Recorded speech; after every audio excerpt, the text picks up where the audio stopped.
നമുക്ക് ഈ കുടുംബജീവിതത്തെക്കുറിച്ച് പറയുമ്പം എപ്പോഴും വായിക്കുന്ന ഒരു ഭാഗമാണ് എഫേസ്യ ലേഖനം 5:22. നിങ്ങൾക്കറിയാം, ഭാര്യമാർ കേട്ട് മടുത്ത, ഭർത്താക്കന്മാർ കേട്ട് മടുത്ത വാക്യം എന്താണ്? ഭാര്യമാരെ നിങ്ങൾ സകലത്തിലും കർത്താവിൻ എന്ന പോലെ സകലത്തിലും ഭർത്താക്കന്മാർക്ക് കീഴടങ്ങിയിരിക്കും. അതുപോലെ ഭർത്താക്കന്മാരെ നിങ്ങൾ കർത്താവ് സഭയെ സ്നേഹിച്ച പോലെ നിങ്ങൾ നിങ്ങളുടെ ഭാര്യമാരെ സ്നേഹിക്കും. ഈ രണ്ട് കൽപ്പനകൾ, പക്ഷേ ഇതിന്റെ പ്രശ്നം എന്താണെന്ന് വെച്ച് കഴിഞ്ഞാൽ ഈ കൽപ്പനകൾ ആർക്കാണ് എഴുതിയത് അവരല്ല ഇത് വായിക്കുന്നത് എന്നുള്ളതാണ്. ഭാര്യമാരെ എന്ന് വിളിച്ചെഴുതിയിരിക്കുന്ന സാധാരണ ഭർത്താക്കന്മാരാണ് വായിക്കാറുള്ളത്. അവരാ പറയുന്നത്, എൻ്റെ ഭാര്യ സബ്മിറ്റ് ആകുന്നില്ല, ഞാൻ ഭർത്താവാണ്, ഞാൻ പറയുന്നത് നീ കേൾക്കാത്തത് എന്താണ് ചോദിക്കുന്ന ആരാ? അപ്പൊ ഇവരെന്തിനാ ഈ ഭാര്യമാർക്കുള്ള ഭാഗം വായിച്ചത്? അവരതാ വായിക്കുള്ളൂ. എൻ്റെ ഭർത്താവ് എന്നെ സ്നേഹിക്കുന്നില്ല എന്നുള്ള പരാതി ഒരിക്കലും ഭാര്യമാർക്ക് തീരത്തില്ല. കാരണം എന്താ? അവർ ആ ഭാഗം വായിച്ചേക്കുന്നത്, ഇവരുടെ ഭാഗം വായിച്ചിട്ടില്ല. പക്ഷേ ഈ ഒരു എഫേസ്യർ 5 എന്ന് പറയുന്നത് പെട്ടെന്നുണ്ടായി വരുന്നൊരു വാക്യമല്ല. ഇതൊരു ഒരു വലിയ ടീച്ചിങ്ങിന്റെ ഭാഗമാണ് കുടുംബജീവിതം എന്ന് പറയുന്നത്. അപ്പൊ കുടുംബജീവിതത്തിലെ പ്രായോഗിക ഉപദേശങ്ങൾ, മനഃശാസ്ത്രപരമായ സമീപനം, ഇങ്ങനെയൊക്കെയുള്ള കാര്യങ്ങൾ നിങ്ങൾ ഇഷ്ടംപോലെ കേട്ടിട്ടുണ്ടാവും. എൻ്റെ ടോപ്പിക് എന്ന് പറയുന്നത് ഇതിന്റെ പുറകിലുള്ള ദൈവശാസ്ത്രമാണ്. എന്തുകൊണ്ട് ഒരു കുടുംബം, എന്താണ് ദൈവം ഒരു കുടുംബം കൊണ്ട് ഉദ്ദേശിക്കുന്നത്, എന്താണ് ഈ എഫേസ്യർ 5:22 മുതൽ താഴോട്ട് പറഞ്ഞിരിക്കുന്ന ആ ഒരു ഒബീഡിയൻസിന്റെയും സബ്മിഷന്റെയും സ്നേഹത്തിന്റെയും യഥാർത്ഥ പിക്ചർ എന്താണ്, ഇത് കാണാനാണ് നമ്മൾ ശ്രമിക്കുന്നത്. ഈ എഫേസ്യർ 5 പെട്ടെന്ന് നമുക്ക് എത്താൻ പറ്റില്ല. കാരണം ഒരപ്പൻ മകനോട് കത്ത് അയക്കുമ്പം അതിൻ്റെ ഒരു 5ാമത്തെ പാരഗ്രാഫിലെ ഒരു വരിയായിട്ട് മാത്രം വായിച്ചാൽ എന്താണ് ആ കത്തിലുള്ളതെന്ന് മനസ്സിലാവുകയില്ല. അതിനൊരു പശ്ചാത്തലമുണ്ട്. എഫേസ്യ ലേഖനം ഒരൊറ്റ കാര്യം പറയാൻ വേണ്ടി എഴുതിയ ലേഖനമാണ്. എന്നാൽ അത് തന്നെ വേറെ ചില ലേഖനങ്ങളുടെ തുടർച്ചയാണ്. റോമാലേഖനം, കൊരിന്തി ലേഖനം, ഗലാത്തി ലേഖനം, എഫേസ്യ ലേഖനം. അപ്പൊ അതിനു മുമ്പുള്ള ലേഖനങ്ങളുടെ ഒരു തുടർച്ചയായിട്ടും എഫേസ്യ ലേഖനത്തിൽ പൗലോസ് 5ാം അധ്യായത്തിലേക്ക് എത്തുമ്പോൾ ആ 1, 2, 3, 4 അധ്യായങ്ങളിൽ പഠിഞ്ഞതിന്റെ ബാക്കിയായിട്ടാണ്. അപ്പോൾ 2 പ്രധാന പശ്ചാത്തലങ്ങൾ ഇതിനുണ്ട്. നമ്മൾ ഒറ്റ നോട്ടത്തിൽ നോക്കുമ്പോൾ തന്നെ മുഴുവൻ പശ്ചാത്തലം നോക്കിക്കഴിഞ്ഞാൽ ഇതാണ്. അപ്പോസ്തലപ്രവൃത്തികൾ 2ാം അധ്യായത്തിൽ സഭയുടെ അടിസ്ഥാന പ്രമാണങ്ങളെ കുറിച്ച് പത്രോസ് അന്ന് മാനസാന്തരപ്പെട്ടു എന്ന് ആൾക്കാരോട് പറഞ്ഞാൽ, നിങ്ങൾ മാനസാന്തരപ്പെട്ട് സ്നാനപ്പെട്ട് ആത്മാവിനെ പ്രാപിച്ച് വേർപെട്ട് കർത്താവിന്റെ സഭയായിട്ട് മാറും. അതന്ന് അങ്ങനെയാണ് നടന്നത്. അപ്പോസ്തലന്മാരുടെ പ്രവൃത്തികൾ മുഴുവൻ നമ്മൾ അതാണ് കാണുന്നത്. എന്നാൽ അതിനുശേഷം 42ാമത്തെ വാക്യത്തിലേക്ക് വരുമ്പോൾ അവിടെ പറയുന്നത് 4 കാര്യങ്ങളുണ്ട്. 1, നിങ്ങൾ അപ്പോസ്തലന്മാരുടെ ഉപദേശം കേൾക്കുകയും കൂട്ടായ്മ ആചരിക്കുകയും അപ്പം നുറുക്കുകയും പ്രാർത്ഥന കഴിക്കുകയും. 4 കാര്യങ്ങൾ. അപ്പൊ ഇതിനകത്ത് അപ്പോസ്തലന്മാരുടെ ഉപദേശം എന്ന് പറയുന്നത്, നമ്മൾ സാധാരണ വിശ്വസിക്കുന്നത് പള്ളിയിലെ പ്രസംഗങ്ങൾ എല്ലാം കൃത്യമായിട്ട് കേൾക്കുക. പക്ഷെ അതല്ല അപ്പോസ്റ്റോലിക് ഡോക്ട്രിൻ എന്ന് പറയുന്നത്. അപ്പോസ്റ്റോലിക് ഡോക്ട്രിൻ എന്ന് പറയുന്ന കൃത്യമായ ഒരു ഉപദേശ രൂപം ബൈബിളിലുണ്ട്. അത് അപ്പോസ്തലന്മാർ സഭയ്ക്ക് എഴുതിയ കത്തുകളിലൂടെയാണ് നമുക്ക് ലഭിക്കുന്നത്. റോമാലേഖനം മുതൽ യൂദായുടെ ലേഖനം വരെയുള്ള ആ ലേഖനങ്ങൾ മുഴുവൻ സഭകൾക്കും വിശ്വാസികൾക്കും അപ്പോസ്തലന്മാർ എഴുതിയ ഉപദേശങ്ങളാണ്. അപ്പോസ്തലന്മാരുടെ അടിസ്ഥാനത്തിന്മേൽ സഭ പണിയപ്പെട്ടിരിക്കുന്നു പറഞ്ഞു കഴിയുമ്പോൾ ഈ അപ്പോസ്റ്റലിക് ഡോക്ട്രിൻ എന്നുള്ളത് സഭയെ സംബന്ധിച്ച് അടിസ്ഥാന പ്രമാണങ്ങളാണ്. അത് കുടുംബജീവിതത്തെക്കുറിച്ചായാലും സഭാജീവിതത്തെക്കുറിച്ചായാലും വിശുദ്ധ ജീവിതത്തെക്കുറിച്ചായാലും എന്താണ് വിശുദ്ധി എന്നുള്ളതിന്റെ നിർവചനത്തിലേക്ക് നമ്മൾ വരുമ്പോഴും എല്ലാം ഇതിന്റെ അടിസ്ഥാനം എന്ന് പറയുന്നത് ഈ അപ്പോസ്തലന്മാർ സഭകൾക്ക് എഴുതിയ അപ്പോസ്തോലിക ഉപദേശമാണ്. അങ്ങനെ അപ്പോസ്തോലിക ഉപദേശത്തെ പിന്തുടരുന്ന ഒരു വ്യക്തിക്കാണ് ശരിക്കും ഈ വിശുദ്ധീകരണവും വിവാഹം കൊണ്ടുള്ള ഉദ്ദേശവും എല്ലാ നടപടികളുടെയും പുറകിലുള്ള ദൈവോദ്ദേശവും കൃത്യമായിട്ട് മനസ്സിലാവുകയുള്ളൂ. ഇപ്പൊ ഞാനിവിടെ നിൽക്കുമ്പോൾ എൻ്റെ അധികാരം എന്ന് പറയുന്നത് പുതിയ വചനം തരാനല്ല, അപ്പോസ്തലന്മാർ ഏൽപ്പിച്ചിരിക്കുന്ന വചനത്തെ വ്യാഖ്യാനിക്കാൻ മാത്രമേ എനിക്ക് അധികാരമുള്ളൂ. പക്ഷെ സാധാരണഗതിയിൽ നമ്മൾ ഇതിനകത്ത് സൈക്കോളജിയും അതെല്ലാം മിക്സ് ചെയ്തിട്ടുള്ള ഒരു പ്രസന്റേഷനാണ് സാധാരണ നടക്കുന്നത്. അപ്പൊ അതിനകത്ത് അപ്പോസ്തലനുണ്ട്, സൈക്കോളജിസ്റ്റ് ഉണ്ട്, കൗൺസിലർ ഉണ്ട്, പിന്നെ നാട്ടു നടപ്പുകൾ എല്ലാം ചേർന്നാണ് നമ്മളൊരു മാരേജിന്റെ തിയോളജി ഉണ്ടാക്കുന്നത്. പക്ഷെ ശരിക്കും ബൈബിളിൽ നിന്ന് മാത്രം നമ്മൾ വിവാഹ ജീവിതം എന്ന വിഷയത്തിലേക്ക് വന്നു കഴിയുമ്പോൾ എന്താണ് നമ്മൾ കാണുന്ന കാഴ്ച നമുക്ക് നോക്കാം. ഒന്നാമത് നമ്മൾ വിവാഹത്തെക്കുറിച്ച് കാണുന്ന ഏദൻ തോട്ടത്തിലാണ്. അതിന്റെ ഒന്നാമത്തെ പശ്ചാത്തലം, ഏദൻ തോട്ടത്തിൽ ദൈവം ആദം ഒറ്റയ്ക്കിരിക്കുന്ന നല്ലതല്ല എന്ന് കണ്ടെത്തുകയാണ്. ഇന്നിപ്പം ദൈവം കണ്ടെത്തേണ്ട കാര്യമില്ല, അതിനു മുമ്പ് നമ്മൾ കണ്ടെത്തും. പക്ഷെ അന്ന് ദൈവമാണ് കണ്ടുപിടിച്ചത്. എന്താണ് പറയുന്നത്? ആദം ഒറ്റയ്ക്കിരിക്കുന്നത് നല്ലതല്ല. പക്ഷെ നമ്മൾ മനുഷ്യ ബുദ്ധി കൊണ്ടൊന്ന് ആലോചിച്ച് നോക്കിയാൽ അത് ഒറ്റയ്ക്കിരിക്കുന്ന ആരും നല്ലത്. ആലോചിച്ച് നോക്കി, അത് ഒറ്റയ്ക്കിരിക്കുമായിരുന്നെങ്കിൽ ഒരു പക്ഷേ അവൻ പഴം തിന്നാതെ രക്ഷപ്പെടുമായിരുന്നു. അപ്പോൾ ശരിക്കും ആദം ഒറ്റയ്ക്കിരുന്നപ്പോൾ മര്യാദക്കിരുന്നവൻ, ആ ഹൗവ കൂടെ കിട്ടിക്കഴിഞ്ഞപ്പോഴാണ് എന്ത് ചെയ്തത്? അപ്പൊ പിന്നെ കർത്താവ് ആദം ഒറ്റയ്ക്കിരിക്കുന്ന നല്ലതല്ല എന്ന് പറയാൻ കാരണം എന്താ? കാലഘട്ടമാണ്. പ്രത്യേകിച്ച് പെൺപിള്ളേർ, അവർ കല്യാണം വേണ്ട, പേടിയാണ്. വിവാഹം പല പെൺകുട്ടികളെ സംബന്ധിച്ച് ഇന്ന് ഒരു പേടി സ്വപ്നമാണ്. പുതിയൊരു വീട്ടിലേക്ക് എന്ന് കയറുന്നു.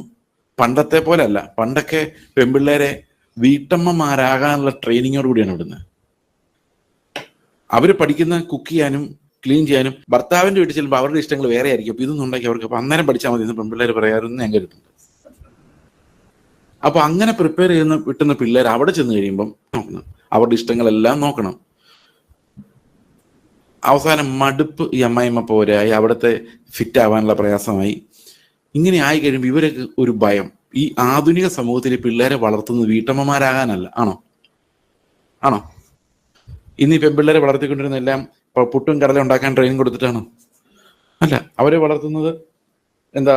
ജീവിതത്തിൽ ജോലിയൊക്കെ ചെയ്ത് ജീവിക്കാനുള്ള ആ ഒരു വളർച്ച അവർക്ക് കൊടുക്കുന്നത്. പക്ഷെ അവരപ്പം കല്യാണത്തെക്കുറിച്ച് ഓർക്കുമ്പോൾ എന്താ ചെയ്യുന്നത്?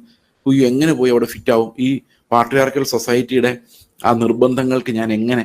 അത് മാത്രമല്ല, ഇപ്പൊ ഒരു പുതിയൊരു പ്രതിഭാസം ഉണ്ടായിരിക്കുന്നത്, നമുക്കറിയാം പണ്ട് തൊട്ടേ ഡൈവോഴ്സസ് എന്ന് പറയുന്നത് വെസ്റ്റേൺ രാജ്യങ്ങളിലൊക്കെ സാധാരണമായിരുന്നു. 2.5 കല്യാണം നടക്കുമ്പോൾ ഒരു കല്യാണം ഡൈവോഴ്സ് ആവുന്നതെന്ന് പറഞ്ഞാൽ 5 കല്യാണം കഴിക്കുമ്പോൾ 2 കല്യാണം. അതാണ് കറക്റ്റ് കണക്ക്. 5 കല്യാണം നടക്കുമ്പോൾ 2 കല്യാണം 10 വർഷത്തിനുള്ളിൽ അല്ലെ 15 വർഷത്തിനുള്ളിൽ ഡൈവോഴ്സ് ആയി പോകും. ഇതായിരുന്നു ഈ കണക്ക്. ഞാൻ വായിച്ചിട്ട് കുറെ നാളുകളായി. ഇപ്പൊ അടുത്ത കണക്കൊന്നുമല്ല. ഇപ്പൊ അടുത്ത കണക്ക് ഒരു കല്യാണത്തിന് 2 കല്യാണം ഡൈവോഴ്സ് ആവുമായിരിക്കും, അറിയത്തില്ല. അത്ര ഫാസ്റ്റായിട്ട് ഇത് വളരെ. അതിനിടയിൽ വേറൊരു കാര്യം പറഞ്ഞിട്ടുണ്ട്. ക്രിസ്തുവിനെ വ്യക്തിപരമായിട്ട് അനുഭവിക്കുന്ന ആളുകളെ സംബന്ധിച്ച്, വീണ്ടും ജനിച്ച ആൾക്കാരെ സംബന്ധിച്ച് 1420 കല്യാണങ്ങൾക്ക് ഒരു കല്യാണം ഡൈവോഴ്സ് ആകുന്നതെന്നും ഞാൻ അതിൻ്റെ കൂടെ വായിച്ചാണ്. അപ്പോൾ വിവാഹം എന്ന് പറയുന്നത് സാമാന്യമായി എല്ലാവർക്കും പറ്റിയ പണിയല്ല എന്നുള്ളതാണ് ഇനി അടുത്ത സമൂഹം, അടുത്ത തലത്തിൽ ആൾക്കാർ മനസ്സിലാക്കാനും പഠിപ്പിക്കാനും പോകുന്നത്. കാരണം വിവാഹ ജീവിതത്തിന്റെ പ്രഷേഴ്സ് എന്ന് പറയുന്നത് ഭയങ്കര. ഇപ്പം നമുക്കറിയാം, കുഞ്ഞുങ്ങൾ ഒരു റൂമിലേക്ക് ഒരു മൊബൈൽ ഫോണായിട്ട് കയറിയാൽ നിങ്ങൾ വന്ന് ഡോറിൽ മുട്ടുന്നത് പോലും അവർക്ക് ഇഷ്ടമില്ല. അവർക്കൊരു പ്രൈവറ്റ് ലൈഫ്, പ്രൈവറ്റ് സ്പേസ് ഇന്ന് എല്ലാ പിള്ളേർക്കും ഉണ്ട്. വിവാഹം കഴിക്കുമ്പോൾ ആ പ്രൈവറ്റ് സ്പേസിലേക്ക് ഒരാൾ വന്ന് കയറുകയാണ്. ആദ്യം ഒന്നും കുഴപ്പമില്ല, ഒരു എക്സൈറ്റ്മെന്റ് ഒക്കെ ഉണ്ടാവും. പിന്നെ കുറെ കഴിയുമ്പോഴേക്കും ഈ പ്രൈവസി എന്ന് പറയുന്നത് നഷ്ടപ്പെടുമ്പോൾ, വേറൊരാളുടെ ലൈഫ് സിറ്റുവേഷനായിട്ട് കമ്പാറ്റബിൾ ആകാൻ പറ്റാതെ വന്നു കഴിയുമ്പോഴേക്കും ഇത് ഒട്ടും താങ്ങാൻ പറ്റുന്നില്ല. മാത്രമല്ല, വേറൊരു പ്രതിഭാസം കൂടി ഇതിൻ്റെ ഇടയിലുണ്ട്. അത് ഡിസപ്പിയറിങ് മാൻ എന്നുള്ളതാണ് ഞാൻ അതിന് പറയുന്നത്. കാരണം ആൺപിള്ളേരെ എങ്ങും കാണാനില്ല. എവിടെ കാണാനില്ല? റാങ്ക് ലിസ്റ്റിൽ കാണാനില്ല അവരുടെ പേര്. വിദേശ രാജ്യങ്ങളിലെ എംപ്ലോയ്മെന്റിൽ മിക്കവാറും സഹോദരിമാർക്കാണ് കൂടുതൽ സാലറി. പിന്നെ ആൺപിള്ളേരെ കൊണ്ടുപോകുന്നുണ്ടെന്നേ ഉള്ളൂ. അപ്പൊ സമ്പാദിക്കുന്നത് കൂടുതൽ അവരെ. ഓക്കെ, വിദ്യാഭ്യാസം കൂടുതൽ അവർ, കാരണം അവർ കുത്തിയിരുന്ന് പഠിക്കും. ആൺപിള്ളേർ അതിൽ ഉഴപ്പിത്തിരിഞ്ഞ് നടക്കും.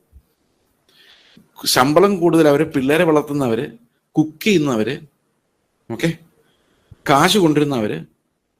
അനുസരിക്കേണ്ടത് ആരെയാ? ഒരു പ്രയോജനമില്ലാത്ത ഭർത്താവിനെ. അപ്പൊ ഇവര് ചിന്തിക്കുകയാണ്, ഇവനെയൊക്കെ അനുസരിക്കാൻ വേണ്ടി ഞാൻ കഷ്ടപ്പെട്ട് പൈസ ഉണ്ടാക്കി. അപ്പൊ എൻ്റെ ഒരു സിസ്റ്റർ മകളോട് ചോദിച്ചു, നിന്റെ കല്യാണത്തിന് ഞാൻ സമാധാനമായിട്ട് ജീവിക്കുന്നുണ്ട്, നിങ്ങൾക്ക് ഒരു സമാധാനം നിങ്ങൾക്ക് കിട്ടുന്നില്ലല്ലേ എന്ന് തിരിച്ചു ചോദിച്ചു. അപ്പൊ പെൺപിള്ളേർ ആലോചിക്കുമ്പം വിവാഹം എന്ന് പറയുന്നത് അവർക്കൊരു ഭാരമായിട്ട്. നേരത്തെ പെൺപിള്ളേർ നിറഞ്ഞ് നിൽക്കുക എന്നുള്ളൊരു ഭാരം മാതാപിതാക്കൾക്ക്. ഇന്ന് പെൺപിള്ളേർക്ക് വെളിയിൽ പോയി വേറൊരാളുടെ ഭാര്യ ആകുന്നതാണ് ഭാരം. അപ്പൊ അങ്ങനെ വന്നപ്പോഴേക്ക് കുടുംബ ബന്ധങ്ങൾ മുമ്പോട്ട് പോകില്ലാത്ത ഒരവസ്ഥയിലേക്കാണ് ഈ പരിഷ്കൃത സമൂഹങ്ങൾ ലോകമെമ്പാടും എത്തുന്നത്. അത് മാത്രമല്ല, ഒരു വിവാഹ ജീവിതത്തിലൂടെ കിട്ടുന്ന എല്ലാ പ്ലഷേഴ്സും കിട്ടുവാൻ ഇനി അടുത്ത ഒരു 5-10 വർഷത്തിനുള്ളിൽ പറ്റിയ ഭർത്താവിനെയും ഭാര്യയെയും നമുക്ക് ആർട്ടിഫിഷ്യൽ ഇന്റലിജൻസ് വഴി ഉണ്ടാക്കാൻ പറ്റും. ചിരിക്കാൻ പറയുമ്പോൾ ചിരിക്കുന്ന, എന്ത് പറഞ്ഞാലും അനുസരിക്കുന്ന, ഏതിലൊരു വാക്ക് പോലും പറയാത്ത, നമുക്ക് പ്രോഗ്രാം ചെയ്ത് വെക്കാം എങ്ങനെ പെരുമാറണമെന്ന്. ഞാൻ രാഷ്ട്രീയം സംസാരിക്കുമ്പോൾ എന്നോട് തിരിച്ച് രാഷ്ട്രീയം പറയുന്നത്. ഞാൻ സ്പോർട്സിനെ കുറിച്ച് പറയുമ്പം എനിക്കിഷ്ടമുള്ള രീതിയിൽ തിരിച്ച് സംസാരിക്കുന്ന റോബോട്ട്സിനെ കിട്ടിയാൽ പെറ്റിനെ വളർത്തുന്ന പോലെ ഒരു റോബോട്ടിനെ വളർത്തിയെടുത്തു കഴിഞ്ഞാൽ അടുത്തൊരു ജനറേഷൻ ആകുമ്പോഴേക്കും ആ റോബോട്ടിനെ സ്നേഹിച്ചാൽ മതി. കാരണം ഒരു വിവാഹ ജീവിതത്തിൽ വേണ്ട എല്ലാം ഈ വിവരമില്ലാത്ത അവൻ ചെയ്യുന്നതിനേക്കാൾ നല്ലപോലെ ആര് ചെയ്തോളും? ഈ പ്രോഗ്രാം ചെയ്തു വെച്ചിരിക്കുന്ന റോബോട്ട് ചെയ്തോളും. സഹോദരങ്ങളെ, ദൈവം സ്ഥാപിച്ച രണ്ട് ഇൻസ്റ്റിറ്റ്യൂഷൻ, ഒന്ന് സഭയും മറ്റൊന്ന് കുടുംബവുമാണ്. ഇത് രണ്ടിനെതിരെയാണ് അന്ത്യകാലത്ത് ഏറ്റവും ശക്തമായ വെല്ലുവിളികൾ ഉയർന്നിട്ടുള്ളത്. സഭയെയും കുടുംബത്തെയും തകർക്കുക എന്നുള്ളത് ഒരു സാത്താന്യ അജണ്ടയുടെ ഭാഗമാണ്. അപ്പൊ എന്തുകൊണ്ടാണ് ഈ സാത്താന്യ അജണ്ട എന്നത് പറയാൻ കാരണം, ഇന്ന് ഈ വർദ്ധിച്ചു വരുന്ന സയന്റിഫിക് നോളജ് അത് ഒരർത്ഥത്തിലൂടെ നല്ലതാണെങ്കിലും എതിർ ക്രിസ്തു എന്ന് നിങ്ങൾ കേട്ടിട്ടുണ്ടോ? എതിർ ക്രിസ്തു എന്ന് കേട്ടിട്ടുള്ളവരൊക്കെ ഒന്ന് കൈവയ്ക്കും. എല്ലാവരും കേട്ടിട്ടുണ്ട്. നമുക്ക് ഈ എതിർ ക്രിസ്തു അന്തിക്രിസ്തു എന്നൊക്കെ കേൾക്കുമ്പോൾ എല്ലാവർക്കും ഒരു ഉത്സാഹമാണ് കൂടുതൽ കേൾക്കാൻ വേണ്ടി. കർത്താവ് എന്ന് പറയുമ്പോൾ അത്രയില്ല. ഈ എതിർ ക്രിസ്തുവിനെ കുറിച്ച് ബൈബിൾ പറയുന്നത് ശരിക്കും അത് മനുഷ്യൻ തന്നെയാണ്. അതായത് ബുദ്ധിയുള്ളവൻ ആ മൃഗത്തിന്റെ സംഖ്യ ഗണിക്കട്ടെ, അത് ഒരു മനുഷ്യന്റെ സംഖ്യ അത്രയും. അതുപോലെ പത്രോസിനോട് കർത്താവ് പറയുന്നൊരു വാക്യമുണ്ട്, എന്താ? സാത്താൻ എന്നെ വിട്ടുപോ. എന്തുകൊണ്ടാ? നീ ദൈവത്തിനുള്ളതല്ല മനുഷ്യർക്കുള്ളത് അത്രേ കരുതുന്നത്. അപ്പൊ എങ്ങനെയാ പത്രോസ് സാത്താനായത്? ദൈവത്തിനുള്ളത് കരുതുന്നതിന് പകരം മനുഷ്യർക്കുള്ളത് കരുതി. ഇത് നമ്മൾ ഈ പ്രസംഗങ്ങളെല്ലാം കേട്ട് കഴിഞ്ഞാൽ എല്ലാ പ്രസംഗം ആർക്ക് വേണ്ടിയാ കരുതുന്നത്? നിന്റെ വിഷയങ്ങളുടെ നടുവിൽ, അല്ലേ? അല്ലേ? അപ്പൊ ആർക്ക് വേണ്ടിയാ കരുതുന്നത്? മനുഷ്യർക്ക് വേണ്ടി കരുതും. ദൈവത്തെ മഹത്വപ്പെടുത്തുമല്ല, മനുഷ്യനെ വലുതാക്കുക. ശുശ്രൂഷകളെല്ലാം നമ്മുടെ 100 രൂപ ഉണ്ടെങ്കിൽ അതിനകത്ത് 10 രൂപ അടിച്ചു മാറ്റിയിട്ട് അതിന് 5000 ആക്കി തരുന്ന ശുശ്രൂഷകളാണ് ഈ TV കൂടെ ഒക്കെ വരുന്നത്. നിങ്ങൾ കേൾക്കാറുണ്ടായിരിക്കും. അപ്പൊ ഇതെല്ലാം ആരുടെ കാര്യമാണ് കരുതുന്നത്? ദൈവത്തിന്റെ കാര്യമല്ല കരുതുന്നത്, എല്ലാം മനുഷ്യരുടെ കാര്യമാണ് കരുതുന്നത്. അപ്പം സാത്താൻ പിടിമുറുക്കിയിരിക്കുന്ന കുടുംബത്തിൽ മാത്രമല്ല, സഭകളിലും ഈ സാത്താന്റെ പിടി ഭയങ്കരം. ഇന്ന് പല ആൾക്കാരും ഫോളോ ചെയ്യുന്ന ക്രിസ്തുവിനെ അല്ല, ഈ പറയുന്ന നേതാക്കന്മാരെയാണ്. അതെ, ഇന്നോടുകൂടി നീ വിടുവിക്കപ്പെട്ടിരിക്കുന്നു എന്ന് പറയുന്ന കുറെ ആൾക്കാരുണ്ടല്ലോ. നിങ്ങൾ കണ്ടിട്ടുണ്ടോ അവരെ? ഇന്ന് രാത്രി വിടുതൽ ഇതാ വരുന്നത്, കേട്ടിട്ടുണ്ടോ? ഇതെല്ലാം ക്രിസ്തുവിനെ അന്വേഷിക്കുന്നവരുടെ സംഘമല്ല, ലോകത്തെ അന്വേഷിക്കുന്നവരുടെ സംഘമാണ്. അതുപോലെ തന്നെ വിവാഹവും അതേ പ്രശ്നം. വിവാഹത്തിലും അവനവന്റെ കംഫേർട്ട് അന്വേഷിക്കുമ്പം വേറൊരാൾക്ക് സബ്മിറ്റ് ആവാനോ വേറൊരാളുടെ എംപതറ്റിക്കലി ലിസൺ ചെയ്യാൻ, അതായത് മറ്റൊരാളുടെ ലൈഫിനെ കുറിച്ച് എംപതറ്റിക്കലി ആലോചിക്കാനോ കഴിവില്ലാത്ത കുട്ടികളാണ് ഇന്ന് വളർന്നു വരുന്നത്. They are concerned only about themselves. Okay, അപ്പോൾ ദൈവം നോക്കിയപ്പോൾ കല്യാണം കഴിക്കാതെ ആദം ഡീസൻ്റായി ഇരിക്കുന്നതിനേക്കാളും നല്ലത് കല്യാണം കഴിച്ച് ഇത്തിരി പ്രശ്നങ്ങൾ ഉണ്ടാകുന്നതാണ് എന്ന് ദൈവം കണ്ടെത്തി. ഇതിന്ന് പിള്ളേരെല്ലാം ചിന്തിക്കേണ്ട ഒരു കാര്യമാണെന്ന് ഞാൻ വിചാരിക്കും. കല്യാണം കഴിക്കാതെ മര്യാദയ്ക്ക് സ്വസ്ഥമായിട്ട് ജീവിക്കുന്നതിനേക്കാളും നല്ലത് കല്യാണം കഴിച്ചിട്ട് ഇത്തിരി പ്രശ്നങ്ങളിലൂടെ കയറിപ്പോകുന്നതാണ്. എൻ്റെ ദൈവം നോക്കിയപ്പം അതായിരുന്നു ബ്യൂട്ടിഫുൾ. ദൈവം നോക്കിയപ്പം ക്രിസ്തു ലോകത്തിലേക്ക് വരാൻ അതായിരുന്നു വഴി. ദൈവം നോക്കിയപ്പോൾ ക്രിസ്തുവിനെ ഈ ലോകത്തിലേക്ക് അയക്കുവാൻ അതൊരു പ്രധാനപ്പെട്ട മാർഗമായിരുന്നു, അല്ലേ? ശരിയല്ലേ? അപ്പോൾ ദൈവത്തിന്റെ പ്ലാനിനകത്ത് നമ്മൾ കഷ്ടതയെന്ന് വിചാരിക്കുന്ന ഒന്നും കഷ്ടതയല്ല, അത് ദൈവത്തിന്റെ പർപ്പസ് അച്ചീവ് ചെയ്യാൻ വേണ്ടിയുള്ള, ദൈവത്തിന്റെ മഹത്വം സ്ഥാപിക്കാൻ വേണ്ടിയുള്ള ദൈവത്തിന്റെ സ്വാഭാവികമായ പ്രവൃത്തികളാണ്. ഓക്കെ, ഇത് ഞാനൊരു ആമുഖമായിട്ട് പറഞ്ഞു എന്ന് മാത്രമേ ഉള്ളൂ. ഈ ക്രിസ്തീയ കുടുംബ ജീവിതവും സാധാരണ ഒരു സെക്യുലർ കുടുംബജീവിതം തമ്മിൽ വലിയ ചില വ്യത്യാസങ്ങളുണ്ട്. അതെന്താണ് എന്ന് നമുക്ക് ഒന്ന് ചുറ്റും നോക്കാം. അതിനുശേഷം നമുക്ക് എഫെസ്യ ലേഖനത്തിലേക്ക് വരാം. ഒരു കുടുംബ ജീവിതത്തിൽ നമ്മൾ എല്ലാവരും കേട്ടിട്ടുണ്ട്, ഏറ്റവും വലിയ പ്രിൻസിപ്പിൾ എന്ന് പറയുന്നത് ഭർത്താവിന്റെ ഇഷ്ടം ഭാര്യ അറിയണം, അല്ലെ? ഭാര്യയുടെ ഇഷ്ടം ഭർത്താവ് അറിയണം. ഭാര്യയുടെ ഇഷ്ടം ഈ അറ്റത്തും ഭർത്താവിന്റെ ഇഷ്ടം ഈ അറ്റത്തും ആണെങ്കിൽ നിങ്ങൾ രണ്ടുപേരും കൂടെ വർക്ക് ചെയ്ത് എവിടെ എത്തണം? മിഡിൽ ഗ്രൗണ്ടിൽ എത്തണം. അപ്പൊ രണ്ടുപേരും എന്ത് ചെയ്യണം? കോംപ്രമൈസ് ചെയ്യണം. ശരിയല്ലേ? പക്ഷെ ഇത് സത്യമല്ല.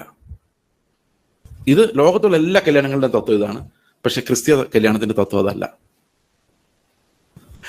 കോംപ്രമൈസ് ചെയ്ത് ഉണ്ടാക്കുന്ന സമാധാനം ക്രിസ്തീയ സമാധാനമല്ല, അത് ലോകത്തിന്റെ സമാധാനമാണ്.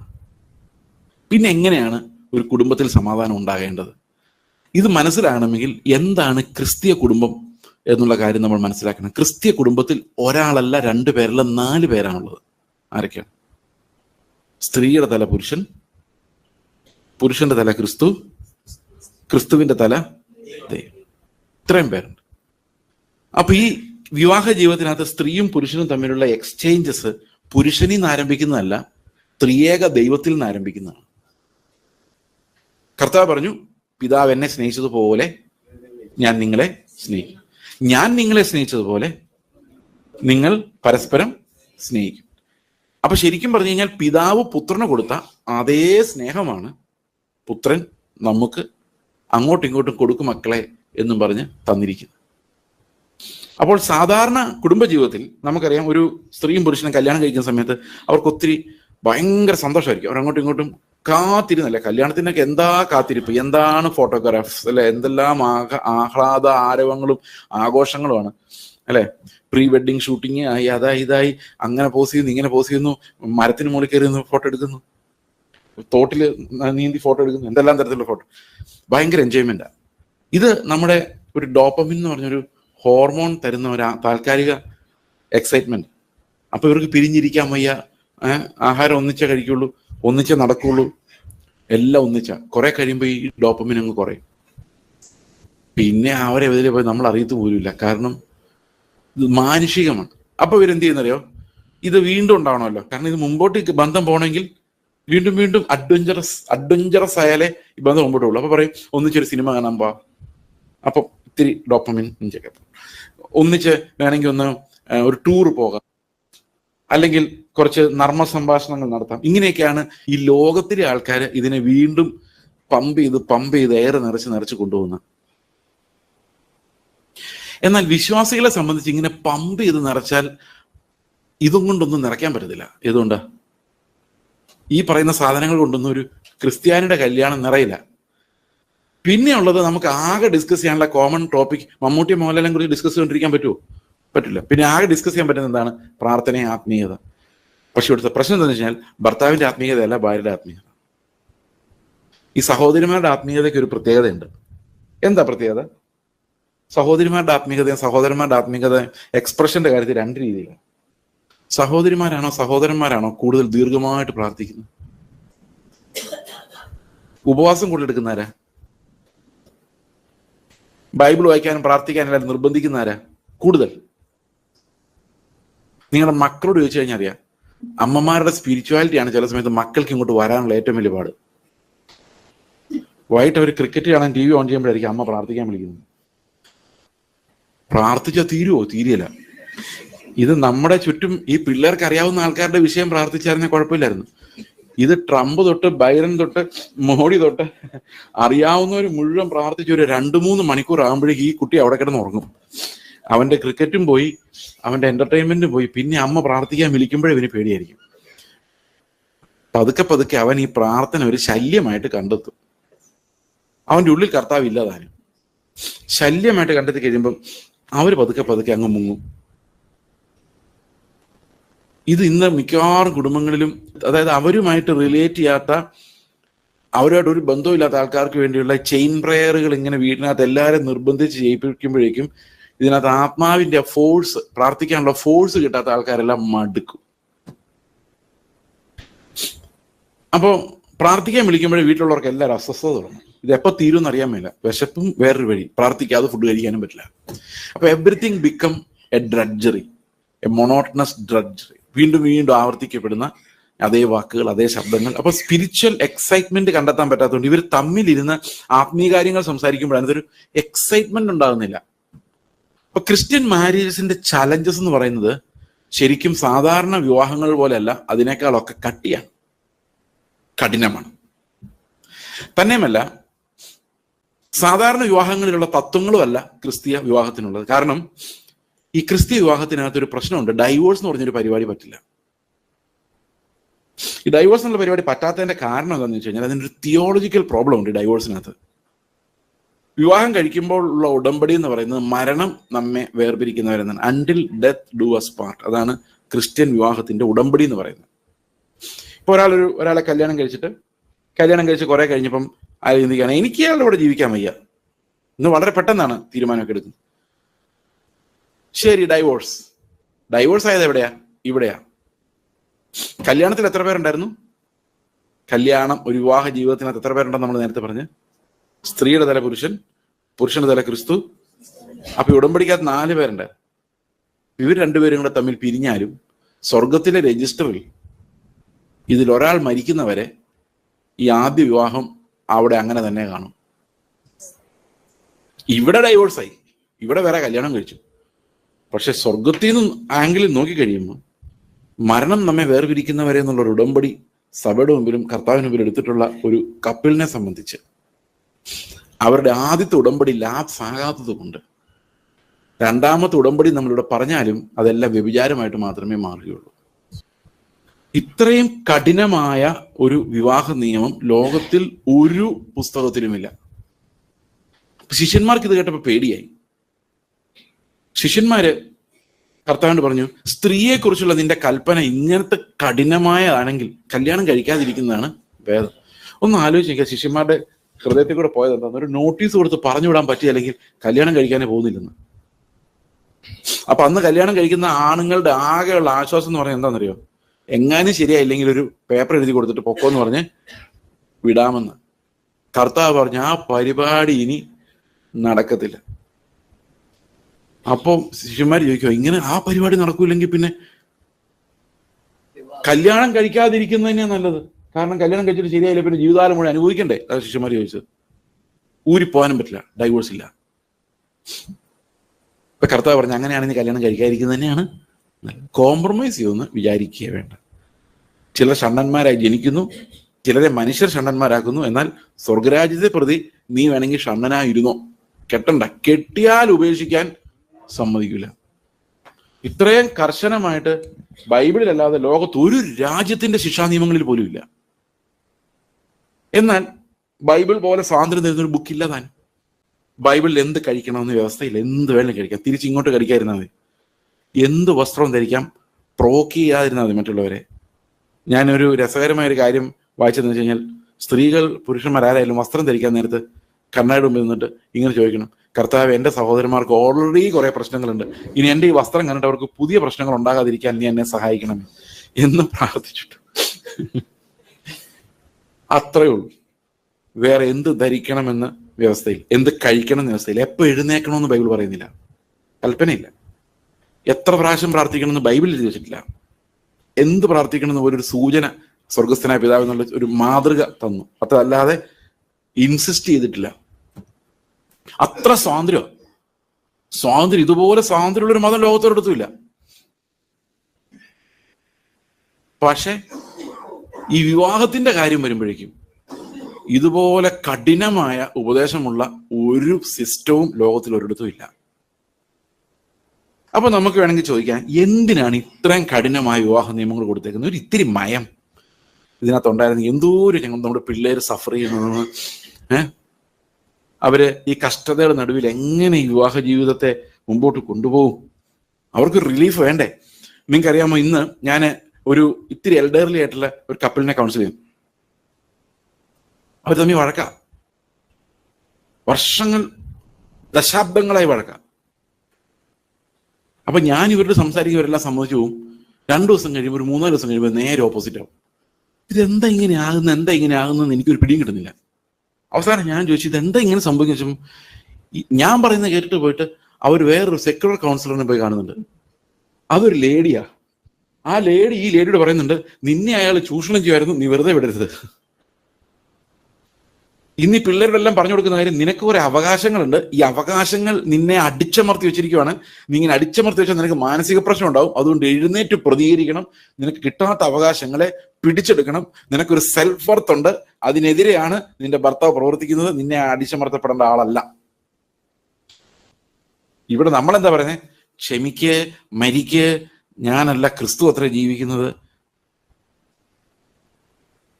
ഇപ്പൊ സെക്യുലർ മാരേജ് മാനേജ്മെന്റ് എന്ന് പറയുന്നത് ഈ സ്ത്രീയുടെയും പുരുഷന്റെയും കൺവീനിയൻസ് അനുസരിച്ചാണ്. അതായത് അവരുടെ കംഫർട്ട് നോക്കിയിട്ടാണ്, അവരെ കംഫർട്ടബിൾ ആക്കിയിട്ടാണ്.